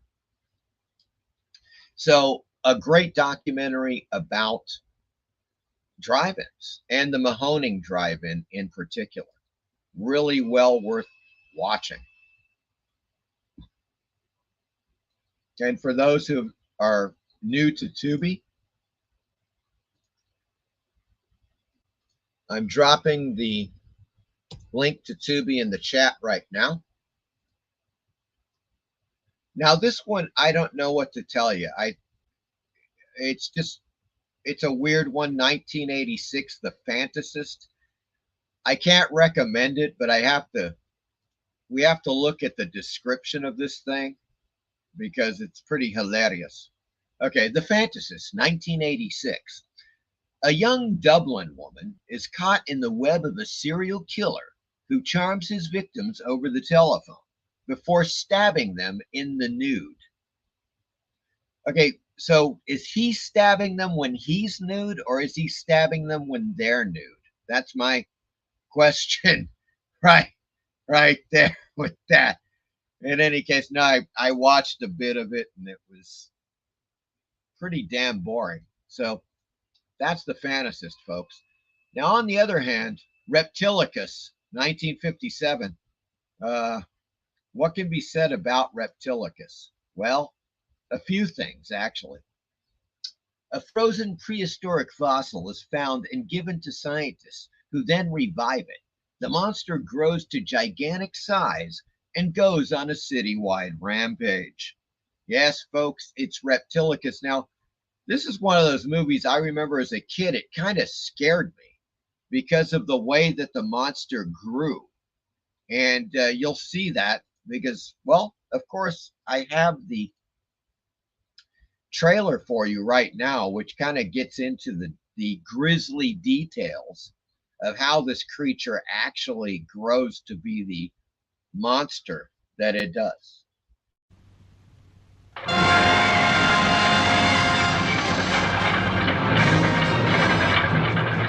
It's a piece of skin, like leather.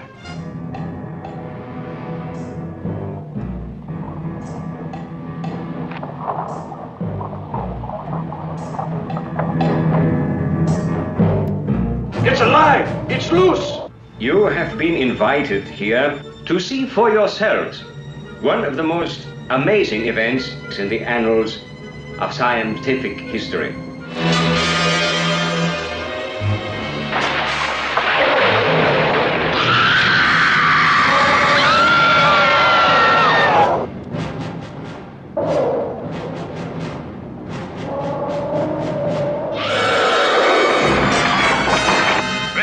Approaching the city. Repeat, Reptilicus approaching the city. This is Grayson. All units, fire at will.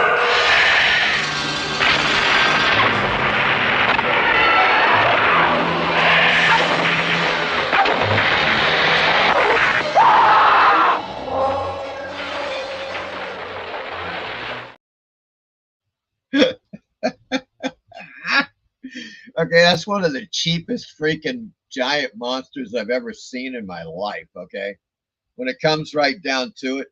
But the strange aspect that they found a piece of this thing, like tissue, when they were drilling, and they took it back to the lab and grew it, is just, when I was a kid, I just found that really horrifying. But the creature, when it's full grown and a monster, is just, it's not good, folks. It's crap. It's one of the worst giant monsters I've ever seen in my life. I mean, I think they spent all of 10 Danish kroner on the damn thing. I believe is this a Danish film? Reptilicus? I believe so. Or Swedish, one of those. But in any case, that's Reptilicus, folks. If you haven't seen it, it's worth seeing once, I would say. You know, it's about as far as I'll go with that.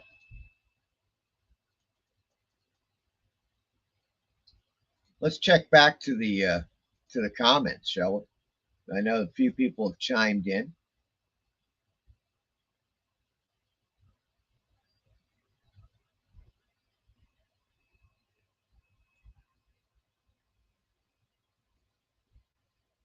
Ah, Douglas Sanguinetti is here. Hello, Douglas. Good to see you, man.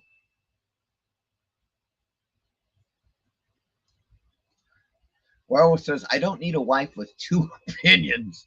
Good Lord. Steve Harrison says, the drive-in doc is great. The Halloween show they do. Yes.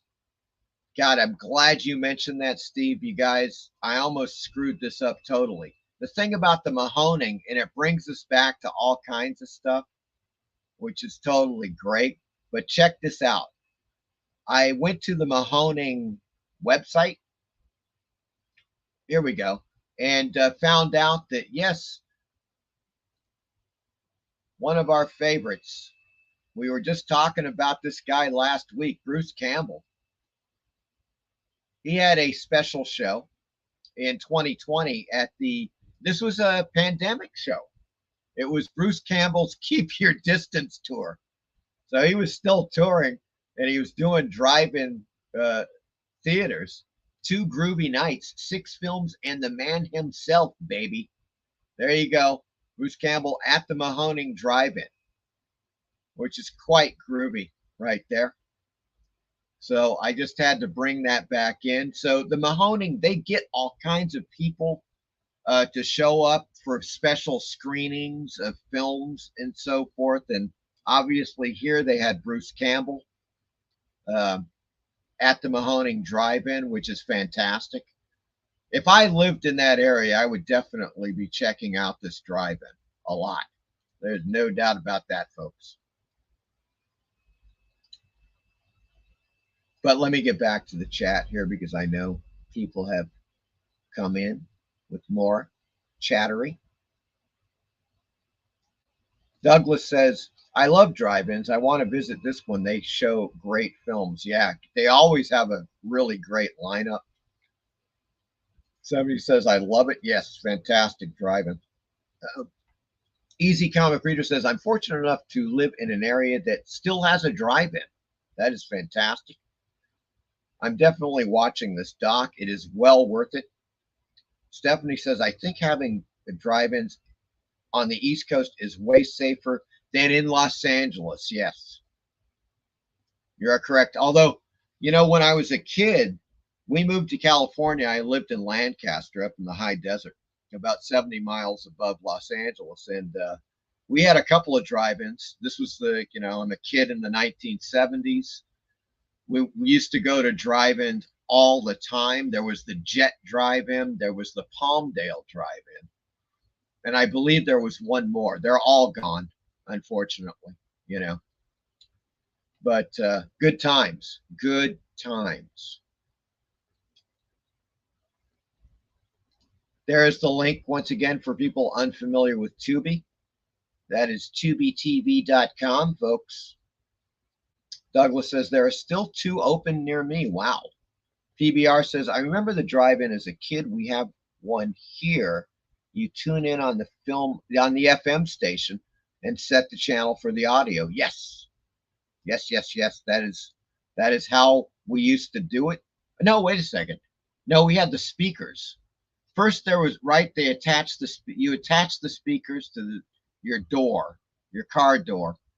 And then later they had the thing where you tuned in with the stereo, right? Yeah, that's how it went. Michael Taylor says, I could be wrong. Maybe I don't remember, but I don't think I ever had the pleasure of going to a drive-in. It's a great experience. If you ever get a chance, do it, Michael Taylor.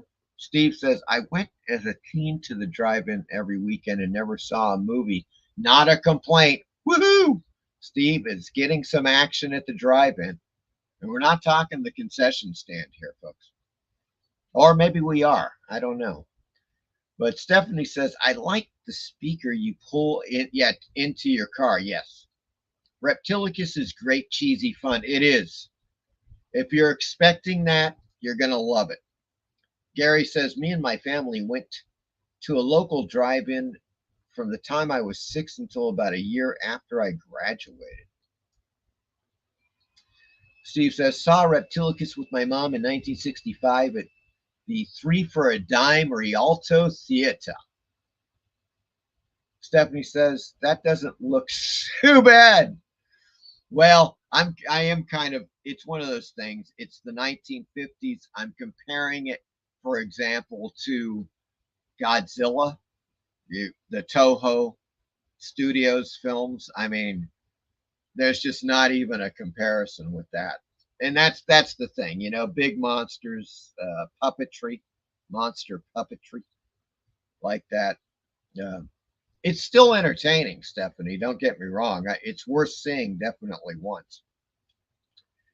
Gary says, we were also going to a local indoor theater. Great memories. Douglas says, I used to wear my pajamas to the drive-in. Still do, lol. Steve Harrison says, Charlton Comics did Reptilicus comic and Conga. Yes, correct. They have reprints of Conga. PS Art Books has just come out with reprints of Conga as of this year, I believe. Stephanie says, the guy on the Dark Shadows cover looks like John Belushi. Oh, that's, yeah, and you know, God, you're right. It's actually Dan Curtis, the one and only, the fantastic Dan. We're just about to get there. Folks, you're not going to want to miss this. You are not going to want to miss this. Okay. Steve says, Mike missed the best comments on the Rip Taylor flick. It's great, man. Chatterbox. What happened? What happened? Did they cut me off? Is that what you're saying? I don't know, guys. Did YouTube stop I don't know. Not quite sure. Michael Taylor says, it's amazing how much stuff Dark Shadows had on between the shows and made for TV movies. You can never have a drive-in now in Lancaster. God, no. Yeah, Lancaster is just, well, S-hole is what I would call it. I guess you could say shithole. I don't know why I think YouTube allows that. Douglas says, I was one of those kids who rushed home from school to watch Dark Shadows on TV. Werewolf says, we have a rooftop cinema not far from me on the top of a pub. That's great. Eric says, Steve Harrison, yes, Conga, both characters also in public domain. Reptilicus was also called Reptisaurus. They are here. Steve says, okay, you're going to have to repeat that one, Steve. Sorry, I can't read that. Okay, so in any case, folks, now we are on to a 2013 film I have not seen. It's called Frankenstein's Hungry Dead. I saw the trailer. It kind of looked funny. It's a bit of a horror comedy kind of thing. I don't know. You might want to check it out, at least watch the trailer to it. On the other hand, if you have not seen White Zombie from 1932, starring Bela Lugosi, you're missing one of the great films. I'm going to say something that might be construed as blasphemous right now. I think Bela Lugosi's performance in White Zombie is better than his performance in Dracula. And I like the character more. I like this.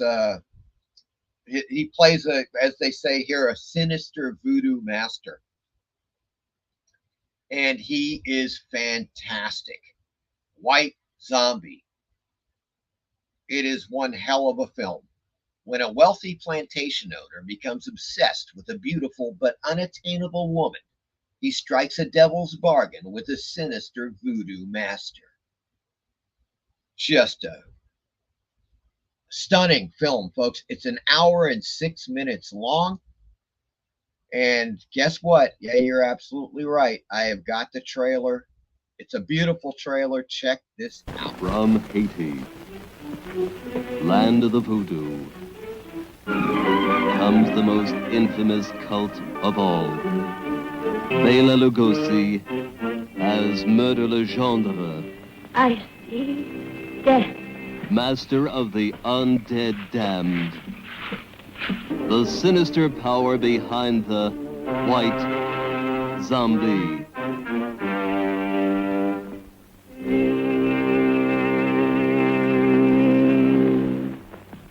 Zombies?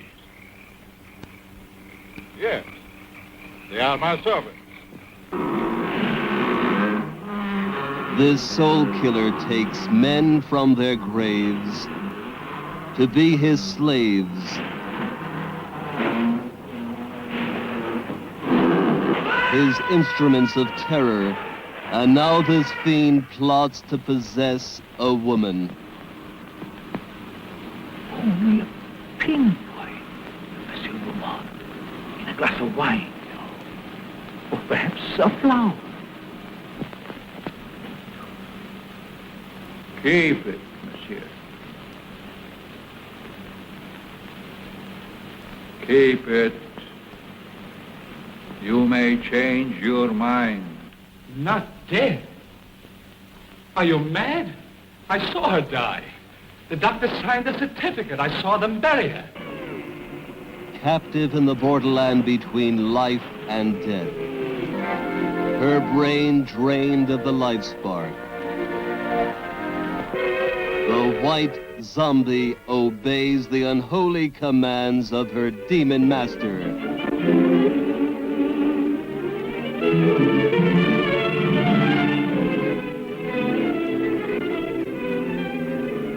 As mindless creatures carry out his cursed will, terror explodes in horror and heartquake. Zombie! Allez, allez! Never eyes so evil, never powers so potent, never magic so black. Bela Dracula Lugosi as the master of the white zombie. There you go, folks. White Zombie, put it on your list. This film is freaking awesome. I mean, it's creepy as hell. Takes place on an island. You know, you got your voodoo rituals and so forth. Bela Lugosi is fantastic.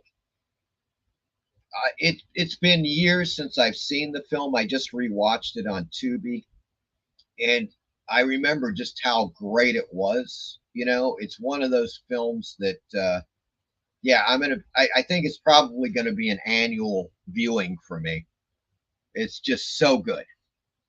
Bela Lugosi doing it to it in White Zombie, folks. Check it out.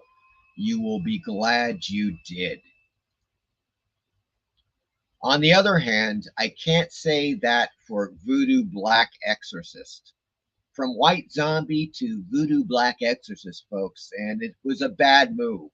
Okay, this film is just, it's just horrible. Literally lasted about 10 minutes, maybe. God, I don't know. I don't know what the hell these people were thinking about, but it's really a bad film. The description is much better than the film itself. Passengers on a luxury cruise liner meet their grisly fate in the South Seas when the ship inadvertently awakens a mummified Caribbean voodoo priest. Sounds great and everything, but boy, what a load of crap. Yes, that's Voodoo Black Exorcist. I would say avoid at all costs. However, another documentary you gotta check out. It's very good with a couple of caveats. Let me explain. 2019, The Master of Dark Shadows. Okay, this documentary is primarily about filmmaker Dan Curtis. Now, there are some great revelations about Dan Curtis in this documentary, stuff that I had forgotten entirely about, and a really good look at Dark Shadows, the making of the series. Of course, Jonathan Frid and everybody in the series. But my complaint is that it is about Dan Curtis. They do get into Winds of War, War and Remembrance. Remember those massive TV series The Winds of War and War and Remembrance with, oh boy, Barbara Steele is in there, a ton of people. Robert Mitchum. They were huge. They were massive successes, right? And, but the thing is that, of course, he's famous for those. There's no doubt about that. He's obviously famous for Dark Shadows since it developed this cult status.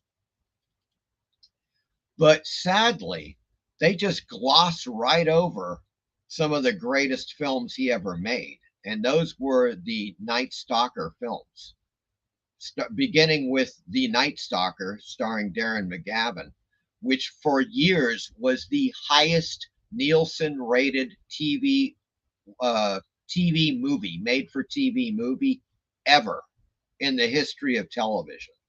Okay, and for good reason. It's a masterpiece of horror. And then the follow-up, which is also fantastic in my opinion, The Night Strangler. Of course, that eventually spawned the Night Stalker TV show, which they just totally dropped the ball on. But at least there are those two films, not to mention other films like The Norliss Tapes, which I highly recommend as well. That's another Dan Curtis film.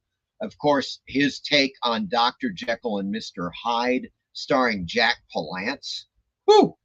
Man, what a great version of Dr. Jekyll and Mr. Hyde. Jack Palance is fantastic.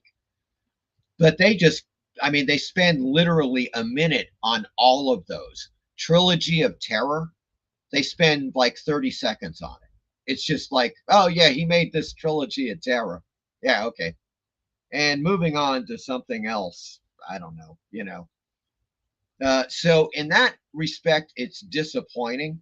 If I was going to do a documentary on Dan Curtis, half of it would be about his made-for-TV films, like The Night Stalker, Trilogy of Terror, and so forth. They spent next to no time on those. So in that respect, it's very disappointing. However, if you're a Dark Shadows fan, you're going to dig the hell out of this. They have behind-the-scenes footage that I've never seen before. It's absolutely amazing. And there's a woman they interview who also made another documentary about Jonathan Frid. And I actually did there was a film festival, and I had my film Haunted Thrills in the festival. It's a documentary. They had their documentary in the festival, and we ended up doing a panel together on making documentary films. And she's in this. She's also interviewed in The Master of Dark Shadows, which is really interesting. Not only that, but it's just, there's a lot of really cool behind the scenes things with Dan Curtis making his various TV shows and so forth. Highly recommended. Although, as I say before, I think they left out, they just kind of glossed over some major factors as far as Dan Curtis goes, But that's The Master of Dark Shadows, now on Tubi, folks. Now, if you want some comedy horror hijinks, and it's hijinks, it's Masterminds from 1949, starring Leo Gorcey, of course, and the Bowery Boys. There you go. Yes, it's one of those crazy, zany, wacky comedies with those guys. It's good for a laugh. You might want to check it out. The Night Sitter, I tried to get into, couldn't really connect with it. It's from 2019. It's got some good stuff. I don't know. You just have to, you might like it. It's a horror comedy. You might dig it. I don't know. It just wasn't my cup of tea. So we'll move on to another good documentary, Pulp Fiction, The Golden Age of Storytelling, from 2009, folks. This is freaking awesome. Meet the pulp writers of the 1920s through the 1940s who created the iconic characters that live on in many of today's blockbuster Hollywood movies. Starring Ray Bradbury, John Goodwin is also in this, Kevin Anderson, Mark Scott Zerkry. So there you go, folks. If you like getting back into, of course, they get into weird tales and so forth. Really quite a great little documentary, 50 minutes long. Pulp Fiction, the golden age of storytelling. Oh, Werewolf by night, or Werewolf by lunchtime, I should say. Werewolf by lunchtime. Look, it's a film that you may love. I don't know. It's called The Werewolf Reborn from 1998. I never even heard of this film. It's 48 minutes long. And guess who made it? Yes, that's true. It's from Full Moon Features and Charles Band. I watched it. It's actually entertaining. I recommend this film, folks. The Werewolf Reborn. It's only 48 minutes. You got nothing to lose. I think it's really well done. I like the werewolf in it. Description. The townspeople of a mysterious, isolated village seem to be under a kind of spell, which leads a young woman to investigate some odd lunar events. Oh, yes, folks. There you go.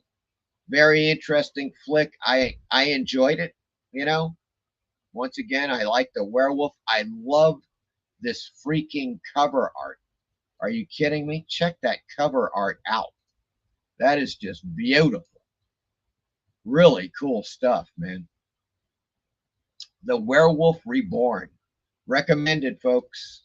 Want to see a nice, tidy little werewolf film? Check it out. Let me get back to the chat. I know there's been some commentary since. Let's go back up. Oh my God. Okay, guys. Let's see.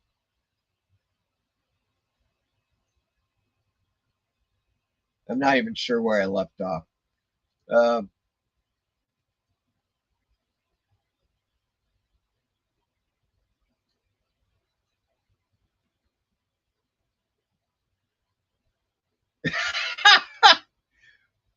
Okay, what I see people talking about my commentary ability. Okay, where are we here?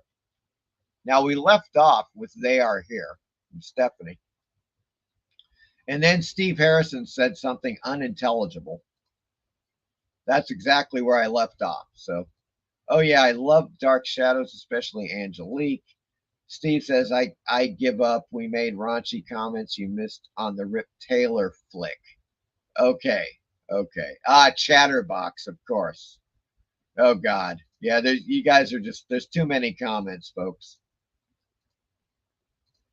Let's just kind of roll through these pretty quickly here. Eric says, I have no room to talk. You do better, blah, blah, blah, live stream. I think I saw Frankenstein's Army. That's a good one on Tubi. Well, Werewolf says, now I see why Ed Wood wanted him so much for his movies. I recall seeing one as well. I don't remember the name of it. Watched most of it, but not all. Stephanie says, a guy I worked with took Ed Wood's headshot. I'm trying to remember his name. He had Demi Moore's headshots, and he did Ed Wood. He kept them in a safe. Interesting. Steve says, the narrator for White Zombie reminds me of the guy who intros Plan 9. Yeah, the whatever that guy is. I don't know. Stephanie says he made the news because some people don't know if he was murdered or took his own life. Whoa. Yes, Curtis did Night Stalker. Yep. Love Dark Shadows rerun. Great work for Dan Curtis. Hey, Horror Queen Steve. Hello, Fish 1999. Hello there. All shows you mentioned are shown in Scandinavia today, afternoon TV. My mom let me stay up late to watch the Night Stalker movie when it was on TV. Yes. Oh, yeah.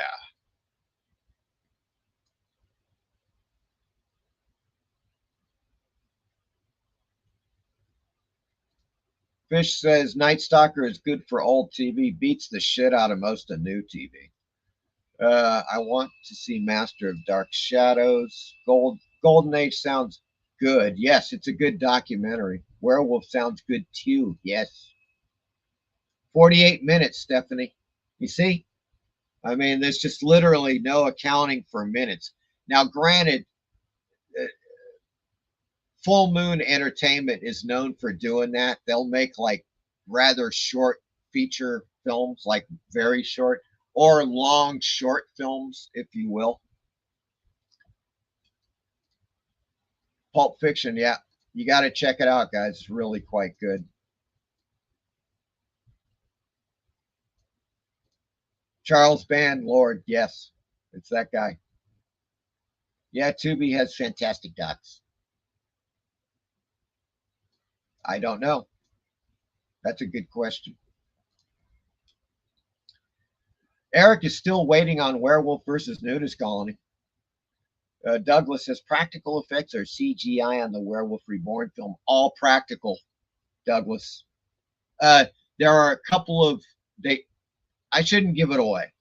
It's not CGI. It's a little animation / time lapse. It's low budget. Let's not kid ourselves here, but it's good. There's an independent comic book called Ice Cream Man. Well, there's also a movie on Tubi now called Ice Cream Man, which is we're about to talk about there. Michael Taylor. Queen, I'm looking for a movie to watch. How are you? Werewolf by Lunchtime says, oh, damn, I missed all this chat. Went out for a cigarette.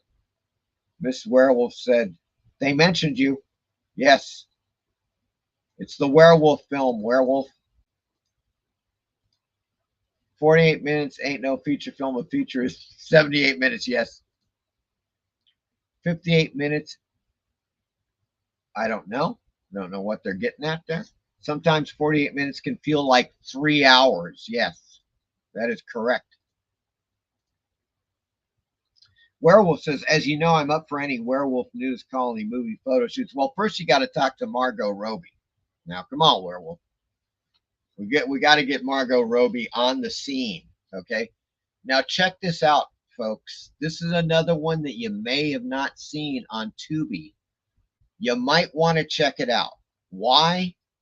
Because it's called Witchcraft, the Doll in Brambles. It's only 25 minutes. It's from 1961. This was for a proposed series that never got off the ground. In this pilot of an unproduced anthology series, an American traveler must help his French friend and the man's beautiful fiancée escape a witch's curse.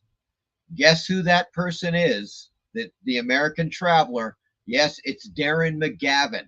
Speaking of the Night Stalker, strange parallel here, folks. It's 1961. Darren McGavin comes in and he's investigating whether or not this witchcraft stuff that's going on in this remote town in France is real or a product of persuasion, of hypnosis, mental persuasion, that type of thing. And it's just when you watch it, you get that weird thing of like, maybe they saw this. Maybe they, this was one of the things that the guys that made, that Dan Curtis saw in the 1960s. He was like, yeah, Darren McGavin could be that. He could be that monster hunter, You just have to check it out. Witchcraft, the Doll in Brambles, 1961. It's only 25 minutes. It was just for a proposed series that never got off the ground. And how Tubi got a hold of it, I have no idea, man. They just get the great stuff, right? You know, Ice Cream Man, 1995.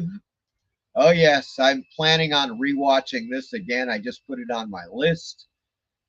1995 horror comedy. A pitiful man just released from an insane asylum wants to make his kids happy. So he opens an ice cream factory and turns brats into flavors of the day.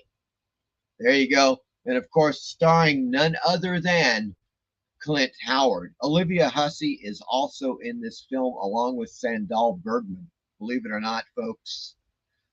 It's Ice Cream Man. And Clint Howard is just great. Love him. Love him in this film. He's pretty damned hilarious. Yeah, you know, recommended. If you haven't seen it, check it out. If you're in the mood for a horror comedy, that is one to watch. Now, this one I have not seen. I plan on watching it this coming week. From 2017. It's a bit of it's a horror animation and maybe a little bit of a documentary from the UK called Borley Rectory. The UK's most haunted house that's home to one of the world's most notorious ghost stories gets an animated makeover in this festival hit. There you go, folks. And Reese Shearsmith is in this. It was directed by Ashley Thorpe. And I can't say really much about it. I think I saw a trailer to it. It looked really cool. This is the entire film. And I plan on watching it this week. Looks really groovy. And last but not least, and a film that's I enjoyed this film. It's The Dead Next Door from 1990. It's fine, you know, but the thing I really love about this film is that it was shot on Super 8 movie film, folks. Yes, that's right. 1990. Of course, it was 1995 when we would shoot our film Zombie versus Mardi Gras in New Orleans on Super 8 film. Once again, so, you know, in the 90s, we were shooting on Super 8. There ain't no doubt about that. A ton of people were doing it. Some people were making features. Typically speaking, Super 8 was kind of considered for short films, but we were like, screw that, man. We don't got the money for 16 millimeter, but we can make us a Super 8 feature film called Zombie versus Mardi Gras. And I'm sure that's pretty much what they were thinking about here. It's a, you know, kind of a, well, as they call it, a horror action film, less of a comedy, but a zombie film nonetheless. An elite team of zombie squad soldiers fight against swarms of the undead and the secret religious cult that is determined to protect the zombies. There you go, folks. J.R. Bookwalter, who did a lot of cheapies back in the day. The Dead Next Door. If you want to see a decent zombie film, but more importantly, a feature film shot on Super 8 on Tubi, check out The Dead Next Door. You will not regret it.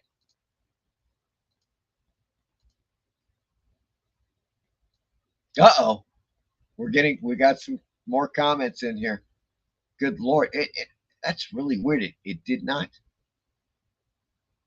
indicate that there were more comments, but there obviously are. Oh, there we go.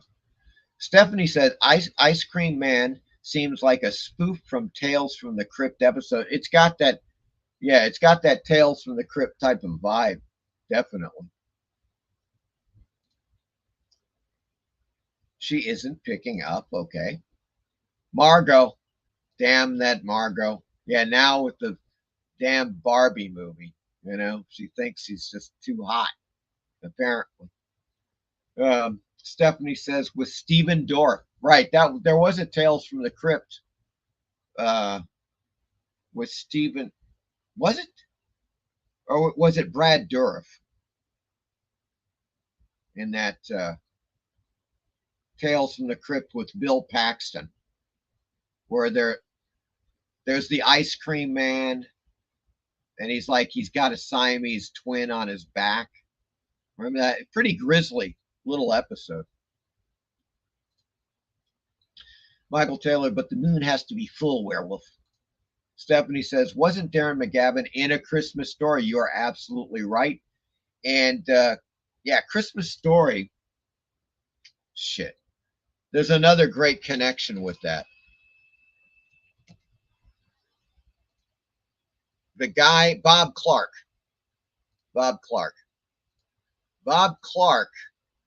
Directed Christmas Story, which is great. I love that.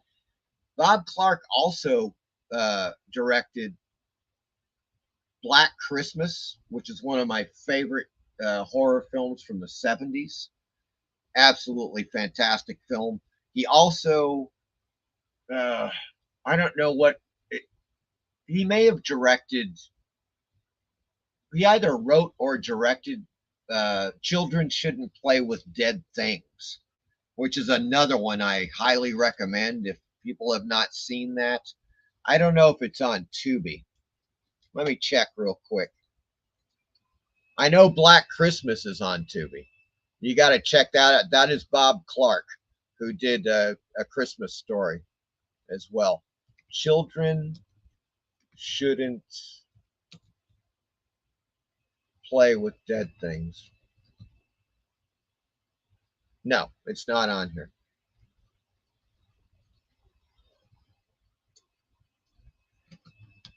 But Black Christmas is. I'm sure of it. Oh, come on. There it is. Oh, shit. What the fuck? There it is. Yeah. Black Christmas, directed by Bob Clark. Of course, fantastic. Just amazing horror film. One of my favorites. Olivia Hussey, Cara Delia, Margot Kidder, John Saxon, Andrea Thomas from freaking SCTV is in this. Let's see if A Christmas Story is in here.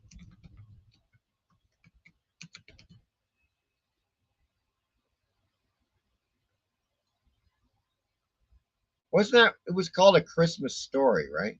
Not in here. Unfortunate. Oh well. Jesus Christ.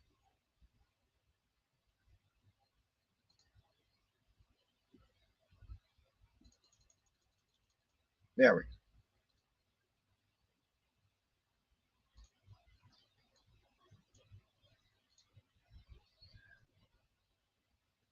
He is no Vincent the Vampire Killer. Looking for that witchcraft film. Ronnie Howard's brother, correct. Yeah, he's the cool one. Clint Howard.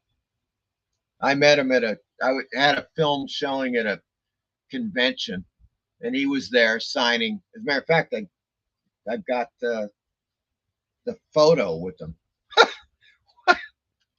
One of those things. In any case, I talked to him. He's totally cool. Clint Howard is the cool Howard. Let's put it that way.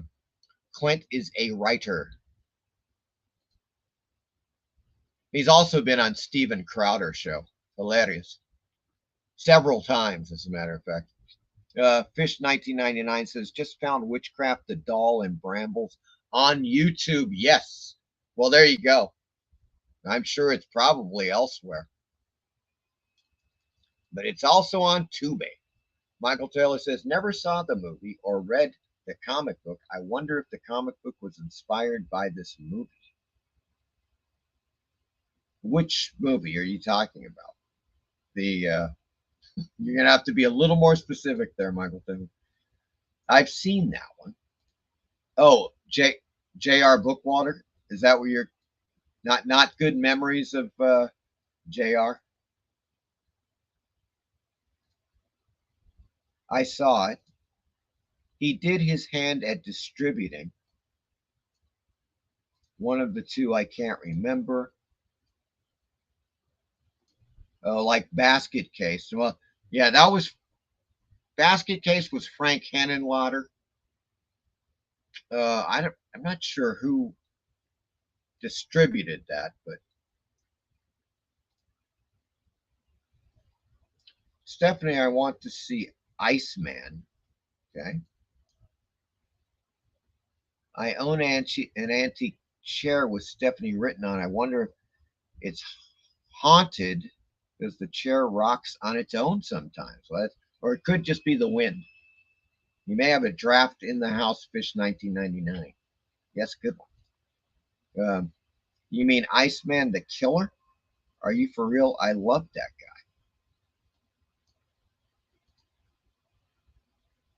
Yes, he was. Children Shouldn't Play with Dead Things is all over Roku public domain. Yes. Yeah, you can find it everywhere. Stephanie says that's too big of a film for Tubi. Still don't know which one you're talking about. The Incredible Melting Man was by the Dead Things director. I don't think so. I think you got that. I think that was shit. Children, yeah. I don't know. It's another guy, Walter. Oh well, I forget. But I believe it's another director, Steve.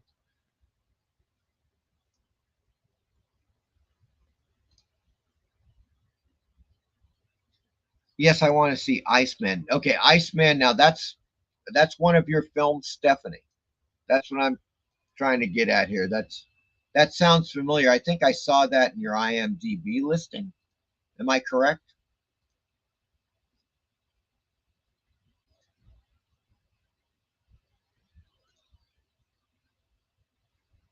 On my cat's YouTube channel, I have Haunted Swings from Jerome, Arizona.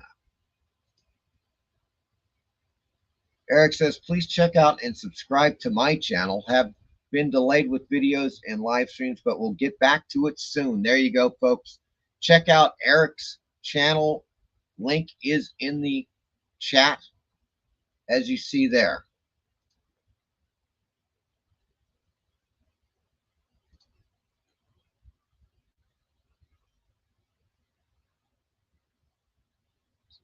They are clearly swinging with not a soul in it. Okay. Eric says, it's been great being here. I wish everyone a wonderful weekend. Got to go. See ya, Eric. Have a good one. Michael Taylor says, Ron Howard, and thank you for the dropping the links in the chat. I appreciate it. Ron Howard turned into one of the great movie directors. Kind of a dick, though. That's what I'm saying about the guy in real life, as opposed to his brother, who seems to be totally cool. Michael Taylor is referring to the Ice Cream Man. Indeed. Eric dropped your link. He did. Douglas says, I remember that video, Stephanie, one of the first things I saw on your channel. Yes, the swings are very real because the entire town is haunted. It's a mining town.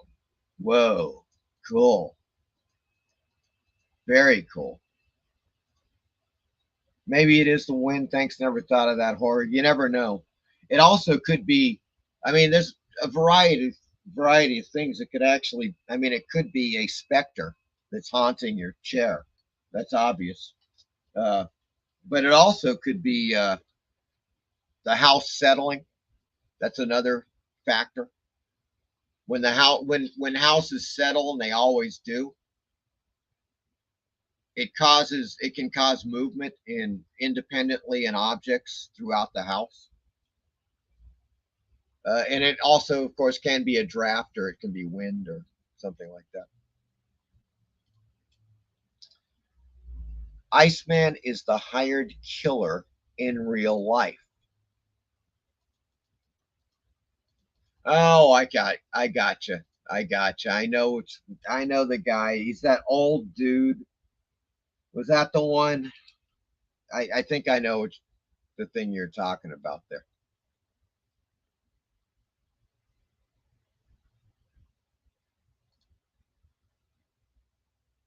Good night, Easy Comic Reader. Right, right. Eric, I see we're already connected on your vid. Okay.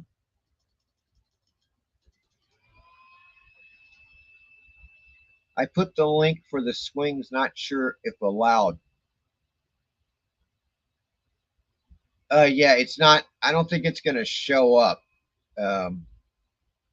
Stephanie. Do you have a, let's see, how could we do this? Is it on your channel? How would we do that? Yeah. Good question. I'm not sure.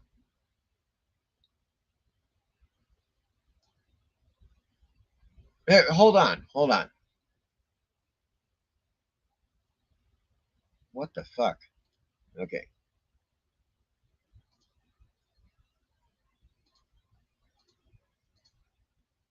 I tell you what, I'm just going to do this right now.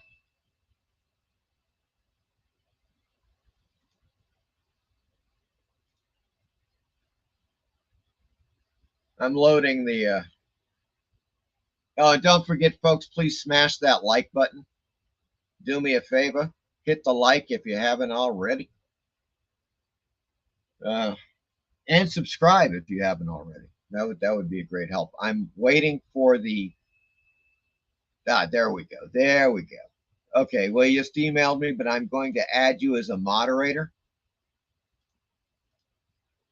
So there you go. You should be able to post the link now in the chat.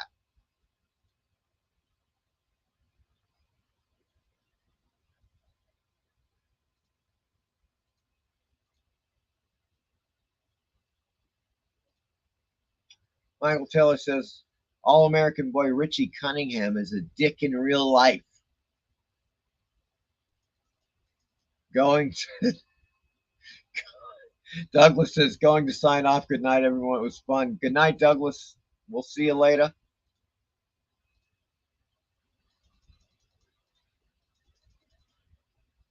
Alan Ormsby. That was him.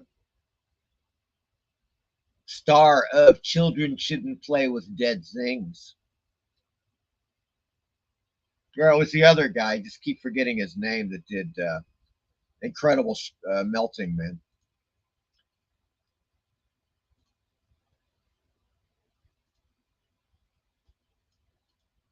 There we go. There we go.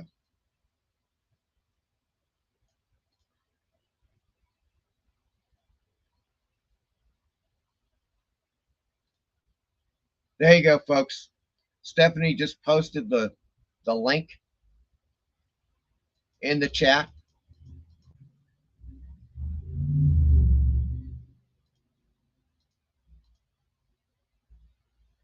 Let's check it out. Let me see if I can. I should be able to go over there. Let's check it out.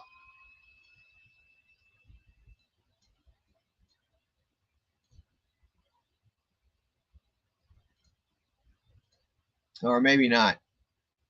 Oh, there it is. Okay.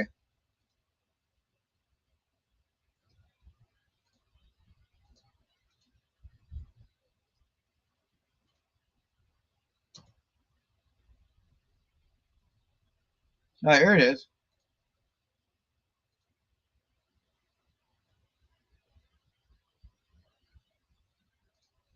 Oh, shit. Yeah, it's not going to let me play it, unfortunately.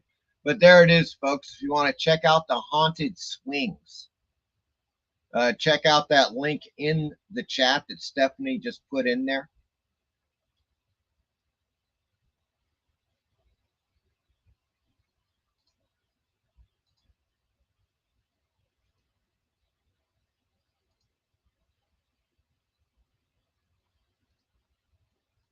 There we go. All right.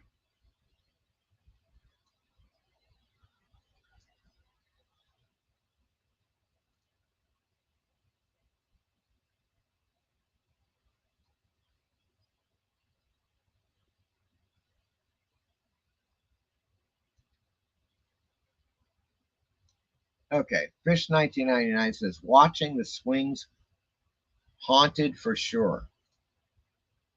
Michael Taylor, Stephanie, I just downloaded the link. What the hell? That is so weird. William Sachs, that's the guy.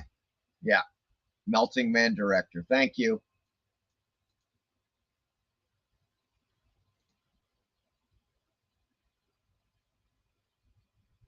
What? Okay, are you guys talking about when I tried to play it?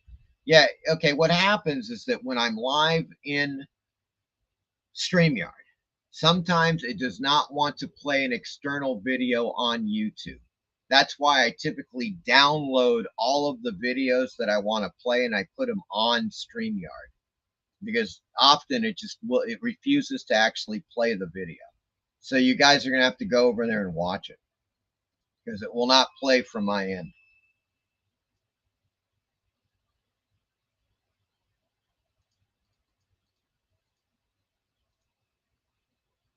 Steve, until next week, have a great weekend. All right, take care, Steve.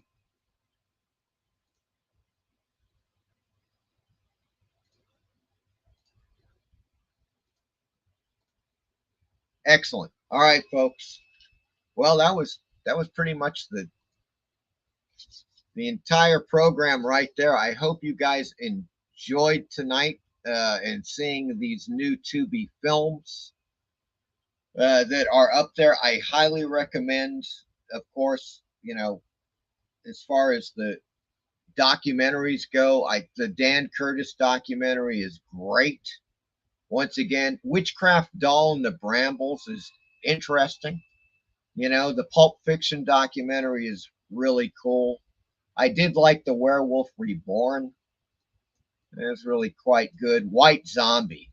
Come on, folks. If you haven't seen it, check it out. You're going to dig the hell out of it. I really love that film. And, of course, Chatterbox and At the Drive-In. Two other recommendations right there. TUBI is just doing it to it, man. I just love week after week, they're just adding some of the best stuff I've seen in a while coming on to, TUBI. It's excellent.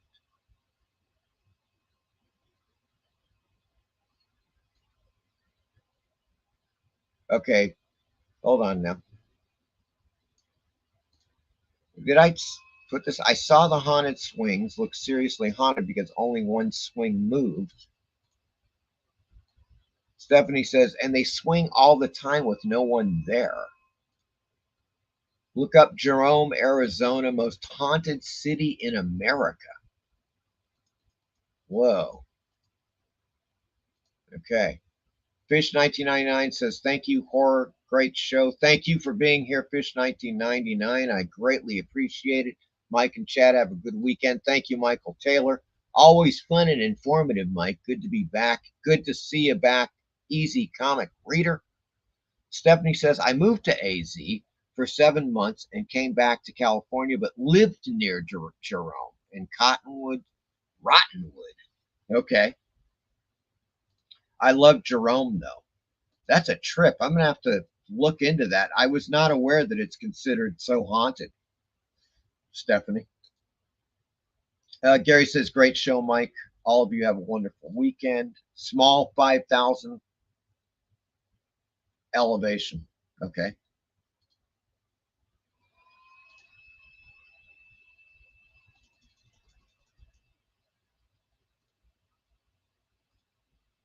The streets are paved with miners' ashes. That is bizarre. Rather macabre, I must say.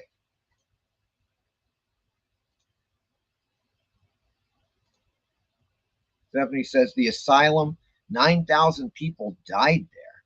It's now a hotel. Whoa.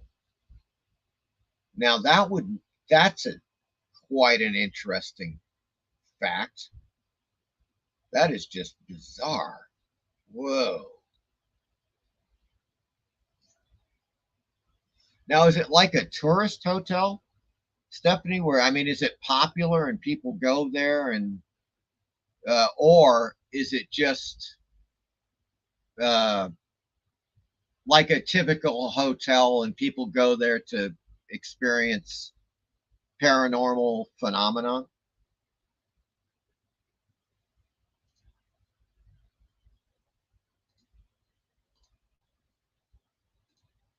Yeah, it used to be an insane, mental hospital, right?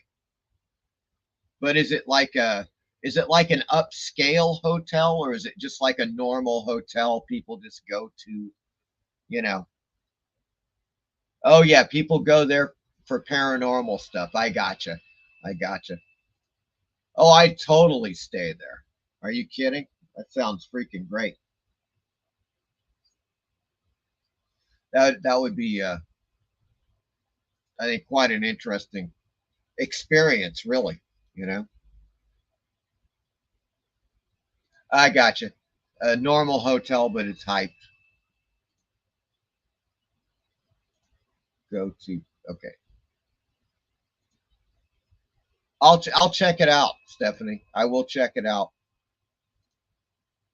Definitely. That sounds really interesting. Maybe I'll bring it up next week, next Friday, you know.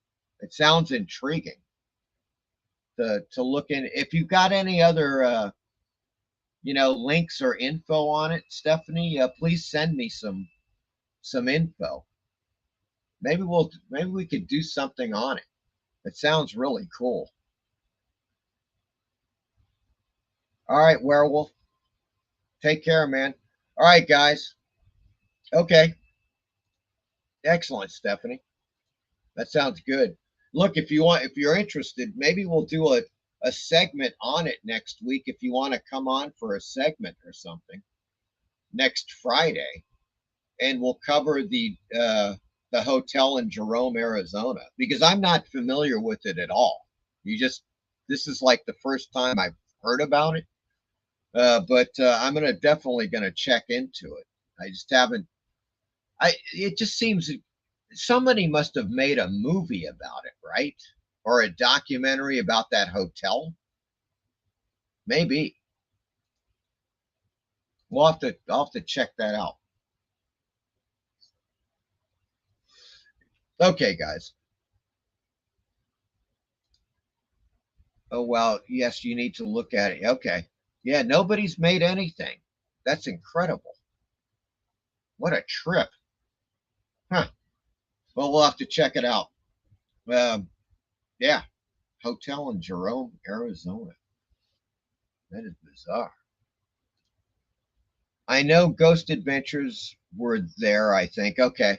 Yeah, I would imagine a lot of paranormal investigators have checked this hotel out. They've got to. But I really heard of it after living there. Wow.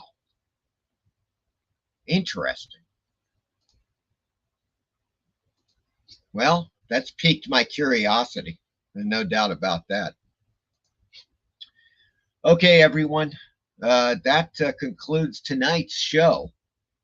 And I thank everyone for being here. Yeah. And next, there's a couple of things. Now, I am interested and I want to do something on this. Okay. Let's see. I will check my schedule for next week and let you know if I might be available. Okay. That sounds cool, Stephanie. Excellent. I think, yeah, one way or another, we're going to cover a bit of the Jerome, Arizona hotel. And I think Stephanie and I will exchange some emails. I'll get some more info on it because it does sound very intriguing. There's no doubt about that.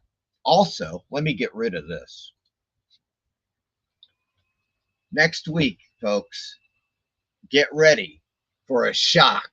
Yes, that's right, folks. Get ready for some shock magazine. You're not going to want to miss this. It is, I've just got these recently. You're going to have to see them to believe them. They are freaking fantastic. So I'm going to be showing some stuff next week. And that shock and chilling tales of horror. Both of those, wait until you see some of this stuff. It is fantastic. So in any case, everybody have a great weekend. I hope you enjoyed the show. And I will talk to you guys soon. Okay? Take care. We'll see you next week, okay? And remember, the 25th of November, I am on Apex Comics live show at noon Eastern time. So in any case, take care, guys.